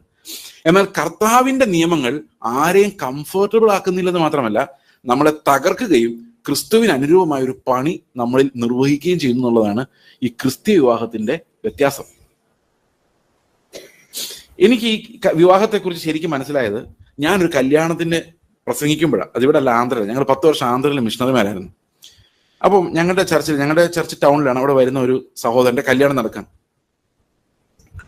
അപ്പൊ ഈ കല്യാണം നടക്കുന്ന സമയത്ത് 1000-ഓളം പേര് വില്ലേജുകളിൽ നിന്ന് വന്ന് കൂടിയിട്ടുണ്ട്. അപ്പൊ അവരോടാണ് സംസാരിക്കേണ്ടത്. അപ്പൊ ഞാൻ ഏറ്റവും പുറകിലിരിക്കുകയാണ്. എൻ്റെ കൂടെ എൻ്റെ മെസ്സേജ് ട്രാൻസ്ലേറ്റ് ചെയ്യാൻ വേണ്ടി വന്ന സഹോദരനുണ്ട്. സാധാരണഗതി ഞാനൊരു സ്ലിപ്പൊക്കെ എഴുതിക്കൊണ്ടാണ് പോകുന്നത്. ഈ പ്രസംഗം point number 1, point number 2, point number 3 അന്ന് അങ്ങനെയായിരുന്നു. പക്ഷെ ഞാൻ എത്ര നോക്കിയിട്ട് എൻ്റെ സ്ലിപ്പ് കാണുന്നില്ല. ഞാൻ ഉണ്ടാക്കിക്കൊണ്ടുവന്ന പ്രസംഗം കാണുന്നില്ല. അപ്പൊ ഈ സഹോദരനോട് ചോദിച്ചു, എന്താ പ്രസംഗിക്കാൻ പോകുന്നത്? ഞാൻ പറഞ്ഞു, സ്ലിപ്പ് കാണുന്നില്ല. അല്ല, എന്താ ഉദ്ദേശിച്ചത്? 1 മണിക്കൂറാണ് പ്രസംഗം ഉണ്ടോന്ന്. 1 മണിക്കൂർ. അപ്പൊ ഞാൻ പറഞ്ഞു, അവർ ഒരു ദേഹമായി തീരും, അതുകൊണ്ട് ദൈവം കൂട്ടി വയ്പ്പിച്ച മനുഷ്യൻ വേറെ വരികയില്ല. ഇത്രയും മാത്രം എനിക്ക് ഓർമ്മയുള്ളൂ, വേറെ ഒന്നും ഓർമ്മ വരുന്നില്ല. പുള്ളി പറഞ്ഞു, ഈ പാട്ട് കഴിയുമ്പോൾ പ്രസംഗിക്കണം, എന്ത് ചെയ്യും? അപ്പൊ എനിക്കൊരു പിടിയും കിട്ടുന്നില്ല. ഞാനിങ്ങനെ ആ ബാക്കിൽ നിന്ന് ഫ്രണ്ടിലോട്ട് ഇങ്ങനെ നടന്നു വരുന്ന സമയത്ത് കർത്താവിന്റെ ശബ്ദം ഞാൻ കേട്ടു. ഞാൻ പറയുന്ന അതുപോലെ നിനക്ക് പറയാൻ ധൈര്യമുണ്ടോ എന്നൊരു ആന്തരികമായ ശബ്ദം എൻ്റെ ഉള്ളിൽ. എൻ്റെ ഉള്ളിൽ നിന്ന് തന്നെ ഞാൻ പറഞ്ഞു, കർത്താവ്, എന്ത് പറഞ്ഞാലും പറഞ്ഞോളാം. അതിനുശേഷമാണ് ഞാൻ ഈ സ്ലിപ്പും കുറിപ്പടി ഇല്ലാതെ പ്രസംഗിക്കാൻ തുടങ്ങിയത്. നേരെ മുമ്പോട്ട് വന്നു. അപ്പൊ ഇതിന് തൊട്ട് മുമ്പ്, ഈ പാട്ടിന് തൊട്ട് മുമ്പ്, ഈ ഭർത്താവിനെ കുറിച്ച്, അല്ല കെട്ടാൻ പോകുന്ന പയ്യനെ കുറിച്ചും പെൺകുട്ടിയെക്കുറിച്ച് അവരുടെ പാസ്റ്റർമാർ ഭയങ്കര ഉയർത്തി സംസാരിച്ചായിരുന്നു. സൺഡേ സ്കൂളിൽ ഭയങ്കര ഹീറോ ആയിരുന്നു, അങ്ങനെ പഠിച്ചായിരുന്നു, ഭയങ്കര ശുശ്രൂഷയിൽ മിടുക്കരാണ്, പാട്ട് പാടാൻ കഴിവുള്ള ആളാണ്, യൂത്ത്സിനെയൊക്കെ ഓർഗനൈസ് ചെയ്യുന്ന ആളാണ്, ഭയങ്കര പൂഴ്ത്തി. ഞാൻ പറഞ്ഞു, നിങ്ങൾക്കറിയാൻ വയ്യാത്ത ഒത്തിരി രഹസ്യങ്ങൾ ഇവർക്കുണ്ട്. നിങ്ങൾ വിചാരിക്കുന്ന പോലെ നല്ല മനുഷ്യരല്ല ഇവർ രണ്ടുപേരും. ആൾക്കാർ ഞെട്ടിപ്പോയി. എന്നെ ട്രാൻസ്ലേറ്റ് ചെയ്യുന്ന ആള് തിരിച്ച് ട്രാൻസ്ലേറ്റ് ചെയ്തു. ഞാൻ പറയുന്നതല്ല, പുള്ളി പറഞ്ഞു, ഇവര് വളരെ നല്ല മനുഷ്യരാണ്, ഇവരുടെ പാസ്റ്റർ പറഞ്ഞാൽ കേട്ടല്ലോ. ഞാൻ പറഞ്ഞു, അങ്ങനെയല്ല, എനിക്ക് തെലുങ്ക് മനസ്സിലാവും അന്നും. ഞാൻ പറഞ്ഞു, അങ്ങനെയല്ല, തിരിച്ചിട്ട്. പുള്ളി പറഞ്ഞു, അങ്ങനെ ഇങ്ങനെ പറയും. ഞാൻ പറഞ്ഞു. പുള്ളി പറഞ്ഞു, ഇവർ രണ്ടുപേരും ഇവർ കാണുന്ന പോലെ നല്ല മനുഷ്യരല്ല. ഇവർക്ക് പോലും, ഇവരുടെ അപ്പനും അമ്മയ്ക്കും പോലും അറിയാൻ വയ്യാത്ത ഒത്തിരി രഹസ്യങ്ങൾ ഇവർക്കുണ്ട്. ഇവരെ അങ്ങനെ വിട്ടാൽ പറ്റത്തില്ല എന്നറിയാവുന്നതുകൊണ്ട് ദൈവം ഒരാളെ ഇയാളുടെ കൂടെ വിട്ടിട്ട് നീ പോയി എല്ലാം കണ്ടുപിടിക്കുക, വെളി പറയരുത്. ഇവൻ ആരോടും ദേഷ്യപ്പെടാതെ സൗമ്യനായി നടക്കുന്ന ഇവന്റെ ഒറിജിനൽ സ്വഭാവം ഇതല്ല. കുറെ കഴിയുമ്പോൾ നീ കണ്ടുപിടിക്കണം ഇവൻ എവിടാ ദേഷ്യം വരുന്നത്. ഇവന്റെ പേഴ്സണാലിറ്റിയിലെ കുഴപ്പങ്ങൾ മുഴുവൻ ആര് കണ്ടുപിടിക്കണം? ഈ കൂടെ വരുന്നയാൾ കണ്ടുപിടിക്കണം. വേറെ ആർക്കും ചെന്ന് കയറാൻ പറ്റാത്ത ഏരിയയിലേക്ക് അപ്പോഴാണ് മനസ്സിലാകുന്നത് ഇവന്റെ ഇതെല്ലാം അഭിനയമായിരുന്നല്ലോ എന്ന്. അപ്പം അതാണ് ഈ ആദ്യം ഡോപ്പമിന്റെ എക്സൈറ്റ്മെന്റ്, കുറെ ഒന്നിച്ച് ഫോട്ടോ ഒക്കെ എടുത്ത് കഴിഞ്ഞ് കുറെ കഴിയുമ്പോഴായിരിക്കും ഇയാളല്ലല്ലോ അയാളെന്ന് മനസ്സിലാകുന്നത്. ഇത് പ്രേമിച്ച് നടക്കുന്നവർക്ക് പറ്റുന്ന വലിയൊരു മണ്ടത്തരം. അവര് വിചാരിക്കുന്ന ഈ പ്രേമമാണ് ഏറ്റവും ദിവ്യമെന്നാണ്. പക്ഷെ പ്രശ്നം അതൊരു ഡോപ്പമിൻ എഫക്റ്റ് ആയിരുന്നു. ഇയാളെ കണ്ടില്ലേ വേറെ ഉള്ളത് തോന്നിയനെ. ഞാൻ അയാളില്ലെങ്കിൽ ജീവിക്കൂല എന്ന് പറയുന്ന കേട്ടില്ലേ? ഇയാളെ അവര് ജീവിതത്തിൽ കണ്ടില്ലായിരുന്നെങ്കിൽ വേറെ ആളെ കാണുമ്പോൾ ഇത് തന്നെ തോന്നിയനെ. ആ പ്രായമാകുമ്പോൾ തോന്നും. പക്ഷെ കല്യാണമൊക്കെ കഴിഞ്ഞ് കുറെ കഴിയുമ്പോഴാണ് മനസ്സിലാകുന്നത് ഇത് ഞാൻ വിചാരിച്ച ആളല്ല, ഇത് വേറൊരു സ്വഭാവമാണ്. അന്ന് വേറൊരു സ്വഭാവമായിരുന്നു. അന്ന് ഈ ഡോപ്പമിൻ കാരണം പുള്ളി അങ്ങനെ പെരുമാറിക്കൊണ്ടിരുന്നത്. ഇന്നിപ്പോ അത് ഇല്ലാത്തതുകൊണ്ട് അവൻ ഒറിജിനൽ സ്വഭാവം. അപ്പൊ ഈ ഒറിജിനൽ സ്വഭാവം ഡിസ്കവർ ചെയ്യുന്ന ഒരു പീരീഡ് ഉണ്ട്. ആ പീരീഡിലാണ് മിക്കവാറും ഡൈവോഴ്സുകൾ. എനിക്ക് പറ്റത്തില്ല എന്ന് പറഞ്ഞ്, കാരണം അവര് പ്രതീക്ഷിച്ച ആളല്ല ഇത്. പക്ഷെ നമ്മൾ മനസ്സിലാക്കേണ്ട ഒരു കാര്യം എന്ന് പറയുന്നത്, ബേസിക്കലി എല്ലാ മനുഷ്യനും ആദമിക്കാണ്. ആദമിക്ക് എന്ന് പറഞ്ഞാൽ എന്താ? നമ്മുടെ എല്ലാ സ്വഭാവം നമ്മുടെ വല്യപ്പൂപ്പന്റെ സ്വഭാവം. ആരുടെ സ്വഭാവം? അത് ആദമിന്റെ സ്വഭാവം. പിന്നെ എന്താ വ്യത്യാസം എന്ന് വെച്ച് കഴിഞ്ഞാൽ, ഇത്രയും കാലഘട്ടം കൊണ്ട് ഇത്രയും മനുഷ്യരുണ്ടായപ്പോൾ ഉണ്ടായ ജീനുകളിലുണ്ടായ വ്യത്യാസവും പിന്നെ അത് കൂടാതെ നമ്മൾ വളർന്നു വന്ന അന്തരീക്ഷവുമാണ്. കഴിഞ്ഞ ദിവസം ഞാൻ യൂട്യൂബിൽ ബെത്ത് തോമസ് എന്ന് പറയും, നിങ്ങൾക്ക് വേണമെങ്കിൽ സെർച്ച് ചെയ്യാം, ബെത്ത് തോമസ് എന്ന് പറയുന്ന ഒരു പെൺകുട്ടിയുടെ ജീവിതാനുഭവം. ബെത്ത് തോമസ്, ഈ പെൺകുട്ടി 6 വയസ്സുള്ളപ്പോൾ ഒരു സൈക്കോളജിസ്റ്റ് ഈ പെൺകുട്ടി ഇന്റർവ്യൂ ചെയ്യുന്നു. ഇന്റർവ്യൂ ചെയ്തപ്പോൾ ആ കുട്ടിയുടെ കയ്യിൽ എപ്പോഴും ഒരു കത്തിയുണ്ട്. 6 വയസ്സുള്ളൂ. അപ്പൊ ഈ കൊച്ചിനോട് ചോദിച്ചു, കത്തി എന്തിനാ കൊണ്ടു നടക്കുന്ന ചോദിച്ചു. പറഞ്ഞു, കൊല്ലാനാണ്. ആരെ? എൻ്റെ അനിയനെ, പിന്നെ എൻ്റെ അപ്പനെ, അമ്മയെ. നമ്മൾ ആ ഇന്റർവ്യൂ ഇപ്പോഴും അവൈലബിൾ ആ ഇന്റർവ്യൂ റെക്കോർഡാ. ശരിക്കും അത് കേൾക്കുമ്പോൾ നമുക്ക് ഭയങ്കര വേദന തോന്നും. ഒരു സൈക്കോപാത്തിക് സ്വഭാവമുള്ള ഒരു കൊച്ച്, 6 വയസ്സുള്ളൂ. അപ്പൊ എന്തുകൊണ്ടാണ് ഈ കൊച്ചിന് ഇങ്ങനെ വന്നതെന്ന് ചിന്തിച്ചു കഴിഞ്ഞാല്, ഈ ചെറുപ്പകാലത്ത്, അത് 2-3 വയസ്സുള്ള കാലഘട്ടത്തിൽ തൊട്ട് ഈ കുഞ്ഞിനെ അവരുടെ മദ്യപാനിയായ അപ്പൻ റേപ്പ് ചെയ്യുമായിരുന്നു. സെക്ഷൽ അബ്യൂസ്, ഫിസിക്കൽ അബ്യൂസ്, അവൾ അനുഭവിക്കാത്ത ഒരു അബ്യൂസും ഇല്ല.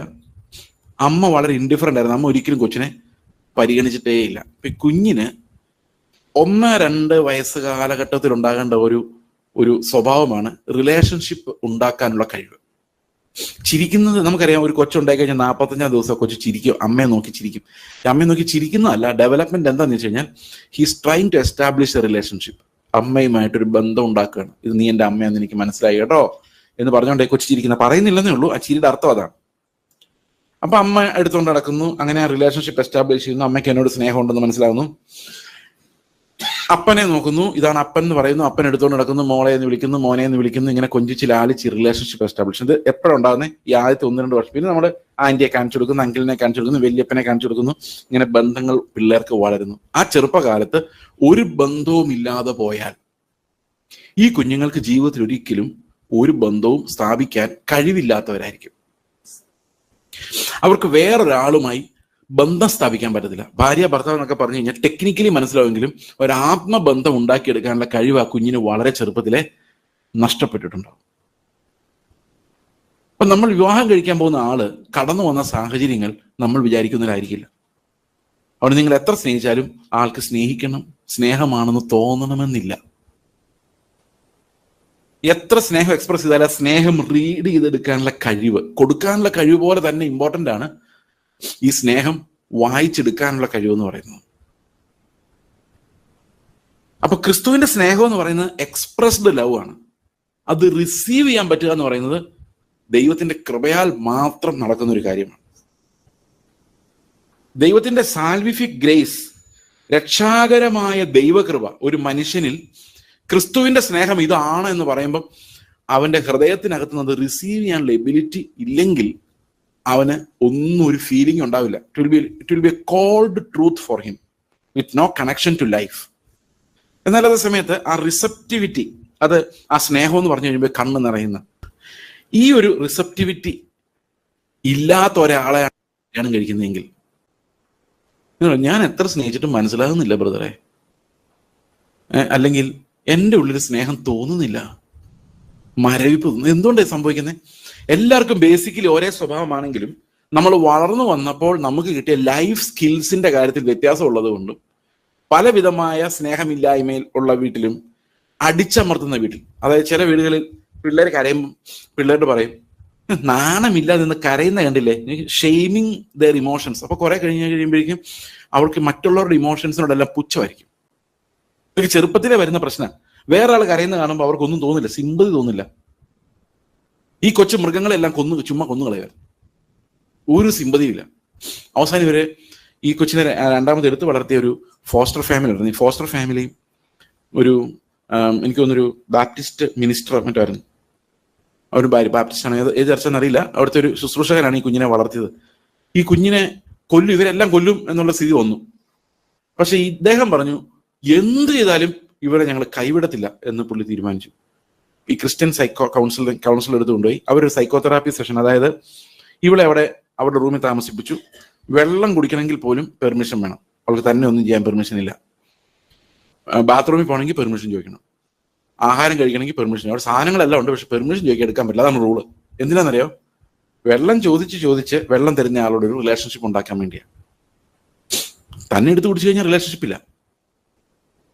ഇങ്ങനെ വർഷങ്ങളുടെ തെറാപ്പി, ഈ മൃഗങ്ങളുടെ കൂടെയുള്ള പരിചരണം, പെറ്റ്സിനെ കൊടുത്ത് ഇങ്ങനെ വളരെ സൂക്ഷ്മമായിട്ട് സൈക്കോതെറാപ്പിക്ക് ശേഷം ഈ കൊച്ചിനെ പണ്ടത്തെ വീഡിയോ കാണിച്ചപ്പോൾ പൊട്ടിക്കരഞ്ഞു, ഇത് ഞാൻ തന്നെയാണോ എന്ന് ചോദിച്ചുകൊണ്ട്. അപ്പോൾ ആൾക്കാർക്ക് മനസ്സിലാവുള്ളൂ ഹീലിംഗ് ആയി. പിന്നീട് ചർച്ചയിൽ പോകാൻ തുടങ്ങി, കൊയറിൽ പാട്ട് പാടാൻ തുടങ്ങി. പക്ഷെ ഇപ്പോഴും ആ മനഃശാസ്ത്രജ്ഞന്മാർ പറയുന്നതെന്നറിയോ, അത്ര അങ്ങോട്ട് അവിടെ വിശ്വസിക്കേണ്ടെന്ന്. കാരണം എന്നറിയോ, don't know how much healing has happened inside. നമ്മൾ ചെറുപ്പത്തിൽ അനുഭവിക്കുന്ന ട്രോമ പലതും നമ്മുടെ ജീവിതത്തിൽ ഒരിക്കലും മാറാത്ത മുറിവുകൾ ഉണ്ടാക്കിയിട്ടുണ്ടാവാം. അപ്പൊ വിവാഹം കഴിക്കുന്ന ആൾ എങ്ങനെയുള്ള ആളാന്ന് നമുക്ക് ഒരിക്കലും മനസ്സിലാവില്ല. പ്രേമിച്ച് കിട്ടിയാലും മനസ്സിലാവില്ല, അറേഞ്ച്ഡ് മാരേജിൽ ഒട്ടും മനസ്സിലാവില്ല, ഒരു കല്യാണത്തിലും മനസ്സിലാവില്ല. കാരണം ഈ നേച്ചറൊക്കെ മറഞ്ഞിരിക്കുന്ന പ്രകൃതങ്ങളാണ്. ഇതൊക്കെ കല്യാണം കഴിഞ്ഞ് കുറെ കഴിയുമ്പോഴാണ് ഇതൊക്കെ വെളി വരുള്ളൂ. കാരണം ഈ ഡോപ്പമിൻ വർക്ക് ചെയ്യുന്ന കാലത്തോളം ഇങ്ങനെയുള്ള വൃത്തികെട്ട സ്വഭാവമൊക്കെ മറച്ചു വെക്കാൻ ഈ ഹോർമോണുകൾ ആക്റ്റീവ് ആയിരിക്കുന്ന സമയത്ത് എളുപ്പമാണ്. എന്നാൽ അത് മങ്ങിക്കഴിയുമ്പം ഒറിജിനൽ സ്വഭാവം എല്ലാം കൂടെ വെളി വരും. അപ്പൊ ഒറിജിനൽ സ്വഭാവം വെളി വരുന്ന കാലഘട്ടത്തിൽ പിന്നെ നമ്മൾ എന്ത് ചെയ്യണമെന്ന് വെച്ച് കഴിഞ്ഞാൽ അവിടെയാണ് ഡൈവോഴ്സ് പാടില്ല എന്ന റൂൾ ആദ്യമേ നമ്മൾ എഴുതി വെക്കുന്നത്. You shall not leave your wife or husband. ഉപേക്ഷിക്കാൻ പറ്റത്തില്ല. അപ്പൊ പിന്നെ എന്ത് ചെയ്യും? കർത്താവെ പറ, എന്ത് ചെയ്യും? അവിടെയാണ് എഫേസ്യ ലേഖനം വരുന്നത്. എഫേസ്യ ലേഖനം 5:22 പറയുന്നത്, അത് ശരിക്കും പറഞ്ഞു കഴിഞ്ഞാൽ ഒരു ക്രിസ്തീയ വിവാഹം നയിക്കാൻ, ഞാൻ പറഞ്ഞല്ലോ ആദ്യത്തെ പശ്ചാത്തലം പറഞ്ഞു കഴിഞ്ഞാൽ രണ്ടാമത്തെ ഒരു പശ്ചാത്തലം പറഞ്ഞിട്ട് 5:22 പോകാം. വളരെ പെട്ടെന്ന് ഞാൻ തീർത്തോളാം. എഫേസ്യ ലേഖനം 3:16 മുതലുള്ള വാക്യങ്ങൾ ഒരു പ്രാർത്ഥനയാണ്. ഈ പ്രാർത്ഥനയ്ക്ക് ഒരു പ്രത്യേകതയുണ്ട്. ഈ പ്രാർത്ഥനയുടെ പ്രത്യേകത എന്ന് പറയുന്നത് അത് വരെയുള്ള ലേഖനങ്ങൾ, അതായത് റോമർ, കൊരിന്ത്യർ, ഗലാത്യർ, എഫേസ്യർ 3 അതുവരെയുള്ള ലേഖനങ്ങളും അതിനുശേഷമുള്ള ലേഖനങ്ങളെയും തമ്മിൽ ഡിവൈഡ് ചെയ്യുന്ന ഒരു പ്രാർത്ഥനയാണത്. ഈ ഡിവിഷൻ എന്താണെന്ന് വെച്ച് കഴിഞ്ഞാൽ അതുവരെയുള്ള ഭാഗം, അതായത് റോമാലേഖനം, ഗലാത്യ ലേഖനം, പ്രത്യേകിച്ച് ഗലാത്യ ലേഖനം, എഫേസ്യ ലേഖനത്തിന്റെ ആദ്യ 3 അധ്യായങ്ങൾ ദൈവം നമ്മെ സൗജന്യമായി നീതീകരിച്ചതിനെ കുറിച്ചാണ് പറയുന്നത്. അതായത് we became children of God, നമ്മൾ ദൈവത്തിന്റെ മക്കളായി മാറി, മക്കളെങ്കിലോ അവകാശികളുമായി മാറി. അത് നമ്മുടെ പ്രവൃത്തികൾ മൂലമല്ല ദൈവം നമ്മളെ രക്ഷിച്ചത്. എഫേസ്യ ലേഖനം പറയുന്നത് അവന്റെ കരുണപ്രകാരമാണ്. ഇപ്പൊ എഫേസ്യ ലേഖനം 1-ാം അധ്യായത്തിൽ പറയുന്ന എല്ലാം സ്വർഗത്തിൽ ഈ രക്ഷിക്കപ്പെട്ടവർക്കുള്ള ആത്മീക അനുഗ്രഹങ്ങളെ കുറിച്ചാണ്. അതായത് 1-ാം അധ്യായത്തിന്റെ 3-ാം വാക്യം മുതൽ താഴോട്ട് വായിക്കുമ്പോൾ സ്വർഗത്തിലെ സകല ആത്മീയ അനുഗ്രഹങ്ങളാലും നിങ്ങളെ ക്രിസ്തുവിൽ അനുഗ്രഹിച്ചിരിക്കുന്നു എന്ന് പറഞ്ഞിട്ട് ആ അനുഗ്രഹങ്ങളുടെ ലിസ്റ്റ് നമുക്ക് 7-8 മാത്രം ഒന്ന് വായിക്കാം. എഫേസ്യർ 1:7-8 മാത്രം. അവനിൽ നമുക്ക് അവന്റെ രക്തത്താൽ അതിക്രമങ്ങളുടെ മോചനമെന്ന വീണ്ടെടുപ്പുണ്ട്. അടുത്ത കാണിച്ച കൃപാധന പ്രകാരം സകല ജ്ഞാനവും വിവേകവുമായി നൽകിയിരിക്കുന്നു. എന്തോ ഈ അതെന്ന് പറയുന്നത് എന്തോ? അവന്റെ രക്തത്താൽ നമുക്ക് അതിക്രമങ്ങളുടെ മോചനമെന്ന വീണ്ടെടുപ്പുണ്ട്. ഈ വീണ്ടെടുപ്പ് നമുക്ക് എങ്ങനെ തന്നിരിക്കുന്നത്? ജ്ഞാനവും വിവേകവുമായിട്ടാണ് തന്നിരിക്കുന്നത്. എങ്ങനെയുള്ള ജ്ഞാനവും വിവേകവും? അവന്റെ കൃപാധന പ്രകാരം, അല്ലെ? ഇതെങ്ങനെയാണ് ഈ അതിക്രമങ്ങളുടെ മോചനം എന്ന വീണ്ടെടുപ്പ് ഉണ്ടാകുന്നത് എന്നുള്ളത് ഞാനൊരു എക്സാമ്പിൾ പറയാം. ഇത് സ്വർഗത്തിലെ വീണ്ടെടുപ്പിനെ കുറിച്ചല്ല, അത് ഉണ്ട്. പക്ഷെ നമ്മൾ അനുദിന ജീവിതത്തിൽ നമ്മൾ എങ്ങനെയാണ് അതിക്രമം ചെയ്യാതെ നമ്മൾ വിടുവിക്കപ്പെടുന്നത് എങ്ങനെയാന്നുള്ളതാണ് അടുത്ത വാക്യം കൂടെ കണക്ട് ചെയ്യുമ്പോൾ നമ്മൾ ചിന്തിക്കുന്നത്. അതായത് ജ്ഞാനവും വിവേകവും നമുക്ക് തന്നിട്ട്, ഏത് ജ്ഞാനവും വിവേകവും? ക്രിസ്തുവിന്റെ ധനപ്രകാരമുള്ള ജ്ഞാനവും വിവേകവും നമുക്ക് തന്നിട്ട് എങ്ങനെയാണ് അതിക്രമങ്ങളിൽ വീഴാതെ നമ്മളെ ദൈവം രക്ഷിക്കുന്നത് എന്നുള്ളത്. ഓക്കെ, ഒരു എക്സാമ്പിൾ പറയാം. ഞാൻ യൂട്യൂബിലൊക്കെ പലപ്പോഴും പറഞ്ഞിട്ടുള്ള എക്സാമ്പിളാണ്, പ്രസംഗത്തിലൊക്കെ. ഞാനൊരു ദിവസം കാർ ഓടിച്ചുകൊണ്ട് കോട്ടയത്ത് നിന്ന് മല്ലപ്പള്ളി റോഡിലൂടെ പോകുമ്പം തെങ്ങണയ്ക്ക് പോകുന്ന റോഡിലെ ഒരു ഞാലിയാകുഴി എന്ന് പറയുന്ന സ്ഥലമുണ്ട്, നിങ്ങൾക്ക് അറിയാമായിരിക്കും. അവിടെ ഒരു ജംഗ്ഷനിൽ നല്ല ട്രാഫിക് ബ്ലോക്കിൽ ഞാൻ ഈ വണ്ടി നിർത്തി. അപ്പോൾ പുറകെ ഒരു ബൈക്ക്, ഈ ഹൈറ്റ് ആയിട്ട് ബാക്കൊക്കെ പൊങ്ങി നിൽക്കുന്ന ബൈക്ക് ഉണ്ടല്ലോ, അതായത് അവർ ബ്രേക്ക് ഓട്ടുമ്പം ബാക്കിൽ നിൽക്കുന്ന ആൾ ഇങ്ങനെ കൃത്യം വൃത്താകൃതിയിൽ തെറിച്ചുപോയി ഫ്രണ്ടിൽ വീഴണം. അതാണ് അതിന്റെ ഡിസൈൻ. ഈ ആൾ ഈ ബൈക്കുമായിട്ട് വന്നിട്ട് ഒറ്റ ഇടി എൻ്റെ വണ്ടിയുടെ പുറകിലേക്ക്, വണ്ടിയുടെ ബമ്പർ 2 സൈഡിൽ ഇങ്ങനെ ബൾജായിട്ട് വെളിയിലോട്ട് വന്നു. അപ്പോൾ ഞാൻ മിററിലൂടെ നോക്കി കഴിഞ്ഞപ്പം പൊളിഞ്ഞു, 2 സൈഡും പൊളിഞ്ഞിട്ടുണ്ട്. അപ്പൊ ഈ മനുഷ്യൻ നേരെ ഇടിയൊക്കെ കഴിഞ്ഞ്, ബൈക്കിനൊന്നും പറ്റിയില്ല, ടയറാണ് ഇടി, ഇത് നേരെ വന്ന് എൻ്റെ സൈഡിൽ കൊണ്ട് നിർത്തിയപ്പോൾ ഞാൻ വിൻഡോ താത്തിട്ട് വെച്ചു, എന്താ പറ്റിയെന്ന് ചോദിച്ചു. അവൻ പറഞ്ഞു, സാറേ ബ്രേക്ക് കിട്ടില്ലെന്ന് പറഞ്ഞു. അപ്പൊ ഞാൻ പറഞ്ഞു, 2 ലക്ഷം രൂപയുടെ ബൈക്ക് മേടിച്ചിട്ട് അതിൻ്റെ കൂടെ ബ്രേക്ക് കിട്ടിയില്ലായിരുന്നെന്ന് ചോദിച്ചു. അപ്പൊ ഇതെന്റെ ഭയങ്കരമായ ബുദ്ധിയാ, ബുദ്ധി. പെട്ടെന്ന് കർത്താവിന്റെ ആത്മാവിനോട് പറഞ്ഞു, നീ ആരുടെ രാജ്യമാണ് സ്ഥാപിക്കാൻ പോകുന്നത്? നിന്റെ കാറിനേക്കാളും ബൈക്കിനേക്കാളും വിലയുള്ളവനാണ് ആ ഇരിക്കുന്നവൻ. നിന്റെ കാറിന്റെ വില പ്ലസ് ആ ബൈക്കിന്റെ വില എല്ലാം കൂടെ ചേർത്താൽ അതിനേക്കാൾ വിലയുള്ള ഒരു ആത്മാവാണ് ആ ബൈക്കിന്റെ മുകളിൽ ഇരിക്കുന്നത് എൻ്റെ ഉള്ളിലേക്ക് വന്നു. അതാണ് ജ്ഞാനം. അതെന്നെ എവിടെ നിന്ന് രക്ഷിച്ചു? അതിക്രമം ചെയ്യുമായിരുന്നു ഞാൻ, ചിലപ്പോൾ അവനെ തടഞ്ഞു നിർത്തുമായിരുന്നു. പോലീസുകാരൻ തൊട്ടടുത്ത് നിൽപ്പുണ്ട്. അതിൽ നിന്നെ രക്ഷിച്ചു.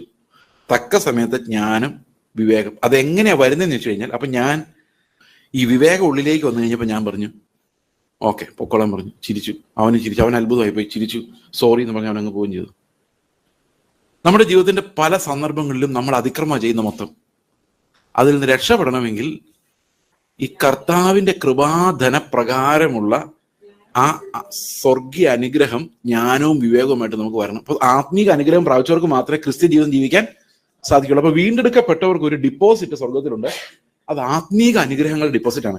അവിടെ പറഞ്ഞിരിക്കുന്നത് കൃപാധനപ്രകാരം ഉള്ളതാണ്. ഈ കൃപ എന്ന വാക്കിന്റെ അർത്ഥം എന്താ? അർഹതയില്ലാത്തവർക്കുള്ള ദാനം എന്നാണ് നമ്മൾ സാധാരണ പറയുന്ന അർത്ഥം. ദാറ്റ്സ് എ തിയോളജിക്കൽ മീനിങ്, വേദശാസ്ത്രപരമായ അർത്ഥം അതാണ്. എന്നാൽ ഡിക്ഷണറിയിൽ ഒന്ന് നോക്കിയേ, എന്താണ് ഈ കൃപ എന്ന വാക്കിന്റെ അർത്ഥം? ശബ്ദധാരാവലിയിലോ അല്ലെങ്കിൽ ഏതെങ്കിലും ഇംഗ്ലീഷ് ഡിക്ഷണറിയിൽ ഗ്രേസ് എന്ന വാക്കിന്റെ അർത്ഥം നോക്കി കഴിഞ്ഞാൽ, അല്ലെ വേണ്ട ഗൂഗിൾ, നമുക്ക് ഇപ്പൊ ഫോൺ എടുക്കാൻ പെർമിഷൻ ഇല്ലല്ലോ, വേണ്ട, പിന്നെ സ്വസ്ഥമായിട്ട് പോയി എടുത്താൽ മതി. കൃപ എന്ന വാക്കിന്റെ അർത്ഥം മലയാളം ശബ്ദധാരാവലിയിൽ എൻ്റെ ഓർമ്മ ശരിയാണെങ്കിൽ മനോഹരമായതെന്നാണ്. ഗ്രേസ് എന്ന് പറഞ്ഞു കഴിഞ്ഞാൽ A quality that make something attractive, beautiful and pleasing. ഞാൻ വേറെ രീതി പറഞ്ഞാൽ ഇതിങ്ങനെയാണ്, അയാളുടെ ശബ്ദം ഒന്നിനും കൊള്ളില്ലെങ്കിലും ആ പാട്ട് കേൾക്കുമ്പോൾ ഒരു വല്ലാത്ത കൃപയുണ്ട്. കൃപ എന്ന് പറഞ്ഞാൽ എന്താ അർത്ഥം? അർഹിക്കാത്ത കുറെ ദാനം ഉണ്ടെന്നാണോ? അല്ല, അത് കേൾക്കുമ്പോൾ ദൈവികമായ ഒരു ആനന്ദം അത് ഉണ്ടാക്കുന്നുണ്ടെന്നാണ്. ക്രിസ്തുവിൽ കൃപയുടെ പൂർണ്ണത ഉണ്ടായിരുന്നു എന്ന് പറഞ്ഞു കഴിഞ്ഞാൽ അർത്ഥം എന്താ? യേശു ക്രിസ്തുവിൽ ഈ ദൈവികമായ തേജസ് കൃപയായി വെളിപ്പെട്ടിരുന്നു. അവൻ ഈ ഭൂമിയിൽ വസിക്കുമ്പോൾ സ്വർഗത്തിൽ ആരാധന സ്വീകരിച്ചിരുന്ന മഹോന്നതനായ ക്രിസ്തു ആ തേജസ്സോടെ ഇറങ്ങി വന്നിരുന്നെങ്കിൽ നമുക്ക് ആർക്കും മുഖത്ത് നോക്കാൻ പറ്റത്തില്ലായിരുന്നു. അപ്പൊ കർത്താവ് ഇവിടെ ഇറങ്ങി വന്നപ്പോൾ ശിഷ്യന്മാർ അവന്റെ തേജസ്സിനെ എങ്ങനെയാണ് കണ്ടത്? കൃപയും സത്യവും നിറഞ്ഞതായിട്ടാണ് കണ്ടത്. അപ്പൊ കൃപ എന്ന് പറഞ്ഞു കഴിഞ്ഞാൽ എന്തൊരു കൃപയാണ്! അവന്റെ സംസാരം കേട്ടാൽ എന്തൊരു കൃപയാണ്! എന്ത് കൃപയോടെയാണ് സംസാരിച്ചെന്ന് പറയുന്നത്! എന്ത് അർഹതയില്ലാത്ത ദാനത്തോടെയാണ് സംസാരിച്ചതെന്നാണോ? ആണോ? യേശു ക്രിസ്തുവിൽ കൃപ നിറഞ്ഞിരിക്കുന്നു പറഞ്ഞു കഴിഞ്ഞാൽ എന്ത് അർഹതയില്ലാത്ത ദാനങ്ങളാണ് യേശുവിൽ നിറഞ്ഞിരിക്കുന്നതെന്നാണോ? അല്ല, എത്ര മനോഹരത്വമാണ് ക്രിസ്തുവിലുള്ളതെന്നാണ്. അതുകൊണ്ടാണ് അവന്റെ നിറവിൽ നിന്നും, ആ മനോഹാരിതയുടെ നിറവിൽ നിന്നും നാം എന്ത് പ്രാപിച്ചിരിക്കുന്നു? കൃപയുടെ മേൽ കൃപ. അപ്പൊ റോമാലേഖനത്തിലേക്ക് വരുമ്പോൾ ആ കൃപയെക്കുറിച്ച് പറയുന്ന അർഹിക്കാത്ത ദാനമായിട്ടാണ് പ്രയോഗിച്ചിരിക്കുന്നത്. അത് തിയോളജിക്കൽ മീൻ.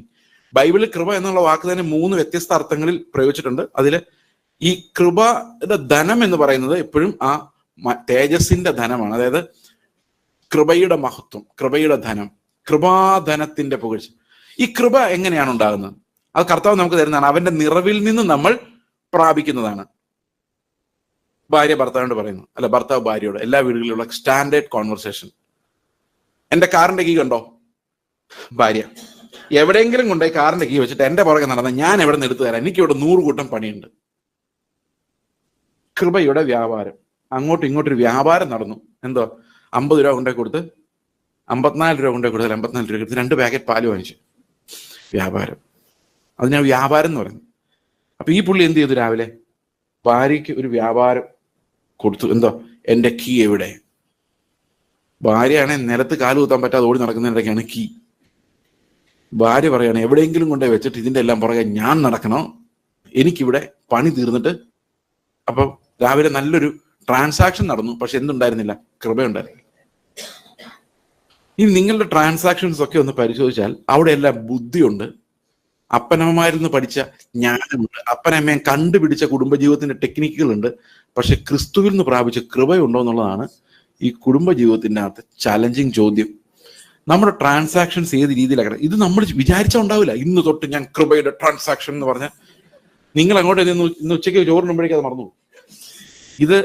ഇത് രക്ഷയുടെ ഫലമായി നമ്മൾ ഉണ്ടാകുന്നതാണ്. ആത്മാവിന്റെ അധിവാസത്താൽ ഉണ്ടാകുന്നതാണ്. ഈ ആത്മാവിന്റെ അധിവാസത്താൽ മാത്രമേ ഒരു ക്രിസ്ത്യൻ മാരീഡ് ലൈഫ് ഉണ്ടാവുള്ളൂ. നിങ്ങൾ എത്ര തീരുമാനം എടുത്താലും നിങ്ങൾ ഇന്ന് ഉച്ച കഴിഞ്ഞ് വീട്ടിൽ പോയി കിടന്ന് ഉറങ്ങി തീർന്നു. കാരണം വചനം എവിടെ കേട്ടാലും അതിന്റെ പുറകെ കാക്കകൾ വരുമെന്ന് കർത്താവ് പറഞ്ഞു, അല്ലേ? അങ്ങനെ പറഞ്ഞിട്ടുണ്ട്. വിതയ്ക്കുന്നവൻ വിതയ്ക്കാൻ പുറപ്പെട്ടു, കുറെ വഴിയരികെ വീണു. ഈ പ്രസംഗിച്ചപ്പോൾ ചിലപ്പോൾ കഥകളൊക്കെ പറഞ്ഞാണ്, അതാരും പിടിക്കില്ല, അതൊക്കെ അവിടെ കിടക്കും. ഞാനിപ്പം എന്റെ പുറകിൽ വന്ന് ബൈക്ക് ഇടിച്ച കഥ നിങ്ങൾ മറക്കാൻ സാധ്യതയില്ല. പക്ഷെ ഈ വചനം പറഞ്ഞുണ്ടല്ലോ, അതെല്ലാം കാക്ക കുത്തിക്കൊണ്ടുപോകും. ഏത് കാക്കയാ? വീട്ടിലോട്ട് ചെല്ലുമ്പം TV വെക്കുമ്പം പിണറായി വിജയൻ, വീണ വിജയൻ, ഉമ്മൻചാണ്ടി, ഇതെല്ലാം കൂടെ വന്നു കഴിയുമ്പോഴേക്കും ആ കാക്കകളെല്ലാം കൂടെ വന്ന് ഈ കേട്ടതെല്ലാം. അപ്പൊ ക്രിസ്ത്യൻ വിവാഹത്തിന്റെ ഫണ്ടമെന്റൽ പ്രിൻസിപ്പിൾസിനകത്ത് തന്നെ വ്യത്യാസമുണ്ട്. അത് ഞാൻ പറഞ്ഞു വന്നു. ഓക്കെ, ഇവിടെ ഈ ധനം വെച്ചിട്ട് പറയാണ്, ഒരു കുടുംബജീവിതത്തിലേക്ക്, ഒരു ക്രിസ്ത്യൻ കുടുംബജീവിതത്തിലേക്ക് പോകണമെങ്കിൽ ഈ ആത്മീക അനുഗ്രഹങ്ങളെ ട്രസ്റ്റ് ചെയ്യണം, ടാപ്പ് ചെയ്യണം. അല്ലാതെ നല്ല വിദ്യാഭ്യാസമുള്ള ആളാന്ന് പറഞ്ഞിട്ടൊന്നും കാര്യമില്ല. ഈ കല്യാണം കഴിക്കാൻ ആലോചിക്കുമ്പോൾ അവന് നല്ല വിദ്യാഭ്യാസമുള്ള പയ്യനാ, നല്ല ഇടപെടലാ, അത് വെളിയില, അകത്തോട്ട് ഇരുമ്പോൾ അറിയില്ല അവൻ ഏത് ടൈപ്പ് ആളാണ്. നല്ല കുടുംബക്കാരാ. കഴിഞ്ഞ ദിവസം നല്ല കുടുംബം നോക്കി കല്യാണം കഴിച്ച് അവരുടെ കൗൺസിൽ ചെയ്തിട്ട് വന്നിരിക്കും. അതിന്റെ ക്ഷീണം ഇന്ന് വരെ മാറിയിട്ടില്ല. ഭയങ്കര വിദ്യാഭ്യാസം, ലോകത്തുള്ള എല്ലാ കാര്യങ്ങളും പുള്ളിക്ക് മനസ്സിലാകുന്നുണ്ട്. ഈ കാര്യം പറഞ്ഞാൽ മാത്രം മനസ്സിലാകുന്നില്ല. A+B² അറിഞ്ഞിട്ട് കാര്യമുണ്ടോ?